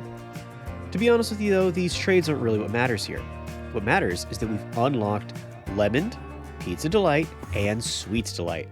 It may have taken 90 days, but finally, we're getting some of the best Delight add-ons. Well, at least Pizza Delight. But first, a new easy little treat is this lollipop. Not too exciting, but if you add a sweet berry or a glowberry, you can make different ones. And that's where these glowberries come in. Add both of those to our collection, and we eat one of them to get night vision. But surely there are some better sweets we could make. I'm adding this log to the greenhouse so I can slap on all these cocoa beans, because this might help us get them. Next, I see we can trade some olive oil for canola seeds, the core ingredient to Fry Cook's Delight. Now we're getting somewhere. Good thing we left a little room for seeds in the greenhouse, because we're going to be making a plot of canola and start to get some of America's favorite deep frying oil. Of course, cocoa beans might be America's second favorite, and you know what, come to think about it, it's probably the whole world's favorite. We head back into the kitchen, then we smash up some of the canola seeds into canola oil. Then, using this pure liquid obesity sauce, we fill up the cauldron. So, let's begin our journey towards heart disease as we throw a chicken right into the fryer. And I have to admit, a little KFC does sound good right now. And next, we sacrifice a potato to the fat gods. And sadly, we only get a fried potato. I totally thought that was going to be some French fries. Finally, we make our third rolling pin, and now we can turn this dough into raw pizza dough. This is the mod we've all been waiting for. First of all, pizza's great. I mean, come on now. If you don't like pizza, you're a commie confirmed. But also, this mod is really cool because it introduces a totally customizable mechanic to making pizza. Sadly, for all these poor animals, I'm a big fan of meat on my pizza. So I kill the sheep and remember, I don't want lamb on my pizza, I want pork. Man, all that cholesterol really must be clogging up my brain. So I guess Lamb Chop here died for no reason. Okay, my bad. But still, we have to get pork, so another animal has to go. We have to take a quick trip to the greenhouse. I can already see that the crops are starting to grow. With all the colors, everything's looking pretty good. We combine the pork and the beef with a little bit of peppers and some paprika to make our pepperonis. We throw this raw dough down on the countertop, and now we can start to add anything, like literally anything you want. Cheese and pepperoni from Croptopia, but also cooked bacon and sliced onions from Farmer's Delight. We can even put some mushrooms from Vanilla. It's a good thing that we have this cave full of mushrooms to help us out. I gotta say, sneaking in here, I kind of feel like Aaron Rodgers in a darkness retreat right now. Does that joke even play with you guys? Realistically, do any of my jokes play with you guys? By the way, if you guys can see what I messed up on this pizza, let me know in the comments, because it's very obvious, but I totally missed it. I was a little too busy trying to figure out if this pizza was cooking correctly or not. However, the slight browning of the dough and the smoke raising up in the air was a pretty good sign. Soon the pizza is ready, and I use my peel to pull it off and then set it back down on the counter. Another amazing decoration, and of course, I couldn't help myself, and I take a quick bite. Now, I also have unlocked a mod called Seeds Delight. But after a little time working with it, I couldn't quite figure out how to make it work. I'm sure it's fun. It looks like there's a ton of really cool recipes here, but I can't really give you my opinions on it because sadly, I'm just a little too dumb to get it to work. But still, it did get me in the mood to make a little cherry seed ice cream. So I did go out to grab a little bit of ice. What better time than in the winter? And with it, I couldn't manage to make the cherry seed ice cream, but I wasn't going to get deterred from getting my sweet creamy treats. Instead, I grabbed some vanilla beans and cocoa beans. Well, I think you guys already know where I'm going with this. Now I'm going to say something that might get me a little hate, but here it goes. Vanilla over chocolate any day. At least when it comes to ice cream. I'm sorry, I said it. That being said, a good old chocolate bar like this can't be beat. Next up, I make a little bit of egg toast. It's nothing to do with the new mods or anything. I was just hungry. And it does help me with my nutrition, which, gotta say surprisingly, still holding out. It's been much harder to keep my nutrition throughout the winter, and yet, here we are. I go back into my beautiful, thriving greenhouse to grab some olives, eggplant, rutabaga, a little pepper, and some cocoa beans. Honestly, I don't even remember what all these ingredients are going to turn into, but hey, let's see. Oh no, now I remember. Eggplant parmesan. I don't know how I could have forgot this. This is one of my favorite dishes. The eggplant recipes are pretty good in Farmer's Delight, don't get me wrong, but in Croptopia, they're on a whole new level, and I gotta say I love it. We make one for the chest and one for me. I chop up some pork and get it into the processor to make ground pork. Then with some salt and more paprika, we can get a little sausage. That's cool. What's not so cool is the next part. I definitely didn't forget about this. I grabbed some tea and I even grabbed some coffee beans. Then I head back, hoping I could make a little bit of tea or even make coffee. But yeah, unfortunately, this is where our luck runs out. No good. I tried making a cooking pot and using the processor with bottles, and I was even looking up a YouTube video on how to make this mod work. It just isn't happening for me. My best guess is that this update of Croptopia doesn't work with one of the other mods I have installed. Or, you know what, maybe it's just me. Maybe I haven't figured everything out in Croptopia. Maybe it would have been better to give Croptopia its own video. For now though, it's still a good thing that I didn't give up. I grabbed some of the only fruits that are still growing out here in the orchard during winter. A peach. That means we're going to be having peach tea. The worst type of tea. And yes, I will fight you over that. The bad news is I now have peach tea in my world. But the good news is, I might be able to sell it. Yep, we can trade our peach tea for a coffee bean. But this coffee bean isn't from Croptopia, it's from Coffee Delight. Now, I couldn't make the Croptopia coffee work, but maybe this Delight add-on could work out.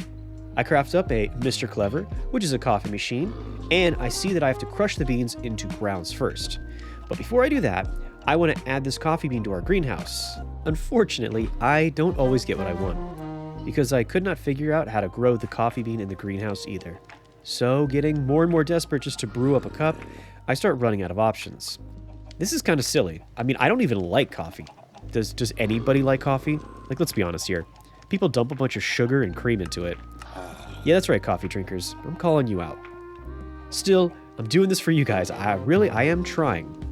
After roasting, then crushing up the beans, I still need to get the cup. And this time, the cup is even worse than that bamboo teacup because it has to be made out of quartz. But like, think about this. If you have this mod installed, it means you have to go to the Nether before you can get a cup of coffee. I don't even drink the stuff, and even I'm mad about that.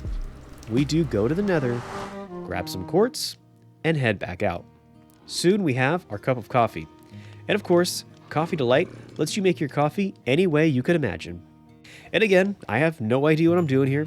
I have no idea which coffee is the best, so I guess I'm just going to go for the one that's got the most stuff in it. And yes, I know I literally just made fun of people who make their coffee this way, but look, if people like it, it must be good, right? The only thing more gross than that is that I can trade my pork sausage for a pumpkin sausage. Don't get me wrong here, I'm all about cool vegan options, but this is just disgusting. It's almost as disgusting as this death room. But hey, at least it lets us make some sausage. And this time, we can even add a bun to get a real hot dog. Finally, I do get myself some mango tea. It's my best option since I guess green tea isn't a thing. This kind of reminds me of every time I go out to some crappy restaurant and they don't have green tea as an option. Yeah, I'm calling you out, Chili's. This video not brought to you by Chili's. Chili's, just don't. Now, we only have 5 days left of our time here in this mostly peaceful playthrough. And as I head out to the greenhouse again, I gotta say, this is looking great. We grab as much sugar as we can, and then I start to run around and pick every little berry that I can think of. The last part of this 100 days is honestly just for me. I'm going to be making some of the most simple jam recipes from Croptopia. So the thing is, I have absolutely no hope of getting through all of the recipes in this mod pack. In fact, I didn't even unlock all the mods. But I'm not going to beat myself up over unrealistic goals that I was never going to achieve anyway.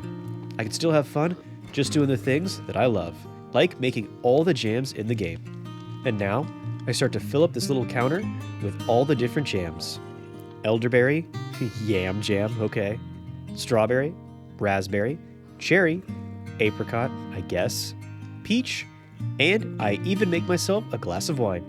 Oh, but for everybody who's under 21 watching, this is just grape juice. Yeah, stay in school, I don't know.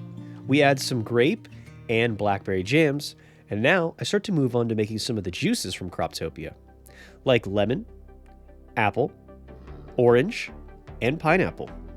Soon we even get tomato juice, I think, which kind of ruins the collection, but whatever. Now, on day 96, we can run back to the greenhouse, where we grab some cranberry and saguaro to make their juices as well. A nice little collection, I think, and it's a fun way to spend the winter. Until, while I'm out in this harsh winter cold, I suddenly see all of the chunks reload. By the time I realize what's happening, I can already hear the rainfall replacing the silence of the snow. At long last, it's happened. We really did it. We managed to outlast the biting cold of winter and make it into spring. I quickly see that the ice is already starting to melt all around my lake, and the snow on the ground is disappearing too. The trees now have a bright neon green as they're starting to bud and grow back all their leaves. And now, I'm definitely going to have more options for my nutrition, so I can let loose a little bit here, so I start to craft up some sweet grapes. My nutrition will no longer be a dangerous struggle for survival. Now that I'm much safer, I can eat whatever I want. Just by that night, the snow is already almost all gone. All of the trees are starting to bear their fruit again, and the lake is almost completely thawed out. And I decide to shear some of my sheep so that they aren't too hot now that winter is over. Okay, I know realistically that's like a summer thing, but the real reason that I did this is to get enough wool to make chef's clothes. Much better than diamond, I think. And since we're in the mood for celebrations over what we've achieved, I get a little sugarcane cooking in the smoker to make molasses, which you can turn into rum. Rum on the rocks like this would not be my first choice, but hey, I'm so proud of the fact that we made it out of winter, I'll drink anything. Besides, I am the captain. I suppose it's a little on brand. I then get some caramel, but I think I might want to take a break here and try to cancel all this out with a fruit smoothie. And yes, I know that's not how a healthy diet actually works, but I don't care. On day 97, I head out to grab some vanilla. Then, I get a little idea. See, this greenhouse looks great and everything, but I know that these plants would much prefer naturally growing outside, enjoying the fresh spring air. So, let's make it happen. I start to head down all the rows and start to pick all the crops to spread their seeds. After starting this farm way back in the autumn of last year, we might finally get back to working on it. If I hurry, we might even finish it. I run around and I break all the iron plates, uncovering the water again. Then, I head into my greenhouse. I start to look around and carefully pick all of the plants that have fully grown. After all, this was the whole purpose of the greenhouse in the first place. With this, we won't have to buy seeds ever again. We have just a little bit of each one, and every season, we can just run in here and grab whatever crops we want to plant. And in line with that thinking, at first, I'm mostly just working with the spring crops. But soon, I figured I'm only going to be in this world for a few more days. Might as well get them all. Just like I had done with my very first little garden underneath the glass, I make little rows of 2 to get a total of 8 crops each. I work throughout the night, and even though it is cold and it is wet, I love this rain because I know what it's like to be stuck in the snow. 2 days left, and I need to hurry. I keep on going into our greenhouse where I can grab all of our next seeds. Now, I don't have to worry about them dying, or mobs blowing them up, or any of that stress. This greenhouse has made my life easy. It turns the process of farming, something that was a struggle for survival, into something that's more akin to being on autopilot. But honestly, farming is always something that I've loved to do. It's something I'll always love. It's a lot like I always love making these videos. I am well aware that the 100 days trend is not what it used to be. And I know I am not the best Minecraft player in the world. But I am not doing all of this to try to be the biggest Minecraft YouTuber. I'm doing this because, really, this is like my therapy. It's truly my purpose. It just makes me feel good. And honestly, more importantly, all the time, I see your comments where you guys tell me about how these videos made your day and how happy you are to see me post. And I even see the comments where you guys are going through something difficult in life, and these videos are just a small distraction, even if it's just for a little bit. I love the idea that we're just vibing. We're just chilling, playing Minecraft. Try to take maybe even a second to get away from all the crazy stuff that's going on right now. You know, I want you guys to know that if you're still watching, day 98, I recognize that you guys have been with me through everything. And I want you guys to know that I'm going to be with you too. Okay, let's get this video done with before I get all gushy here. On day 99, we are almost done getting all the Croptopia crops into the outside fields. The rest of the day is just spent moving all the seeds from the greenhouse in this very last wing and filling out the very last part of our farm out here in the fields. This does look pretty good. I could definitely call this a 100-day challenge and walk away, but I think it's missing my signature touch. I take one last look at my greenhouse, and everything is growing and looking its best. This mod pack has a ton of great stuff to do. I love Pam's Harvest Craft, but I'm really glad that I listened to all of you. You've been telling me for a long time now that I should try to play Farmer's Delight. You were right. This is great. And it's fun to just get to look in depth at some of these amazing mods. This is definitely something that I want to do in the future, whether it's a deep dive into nuclear craft, mechanisms, maybe some grave tech coming up. Making 100 days focusing on these cool mods is definitely something I will be coming back to. Our garden, our orchard, our amazing kitchen. It was definitely tough at times. There were a few days there, but those times just make it even more rewarding and fun in the end. Thank you all so much for watching my videos, and I hope that your spring is just as cozy and warm.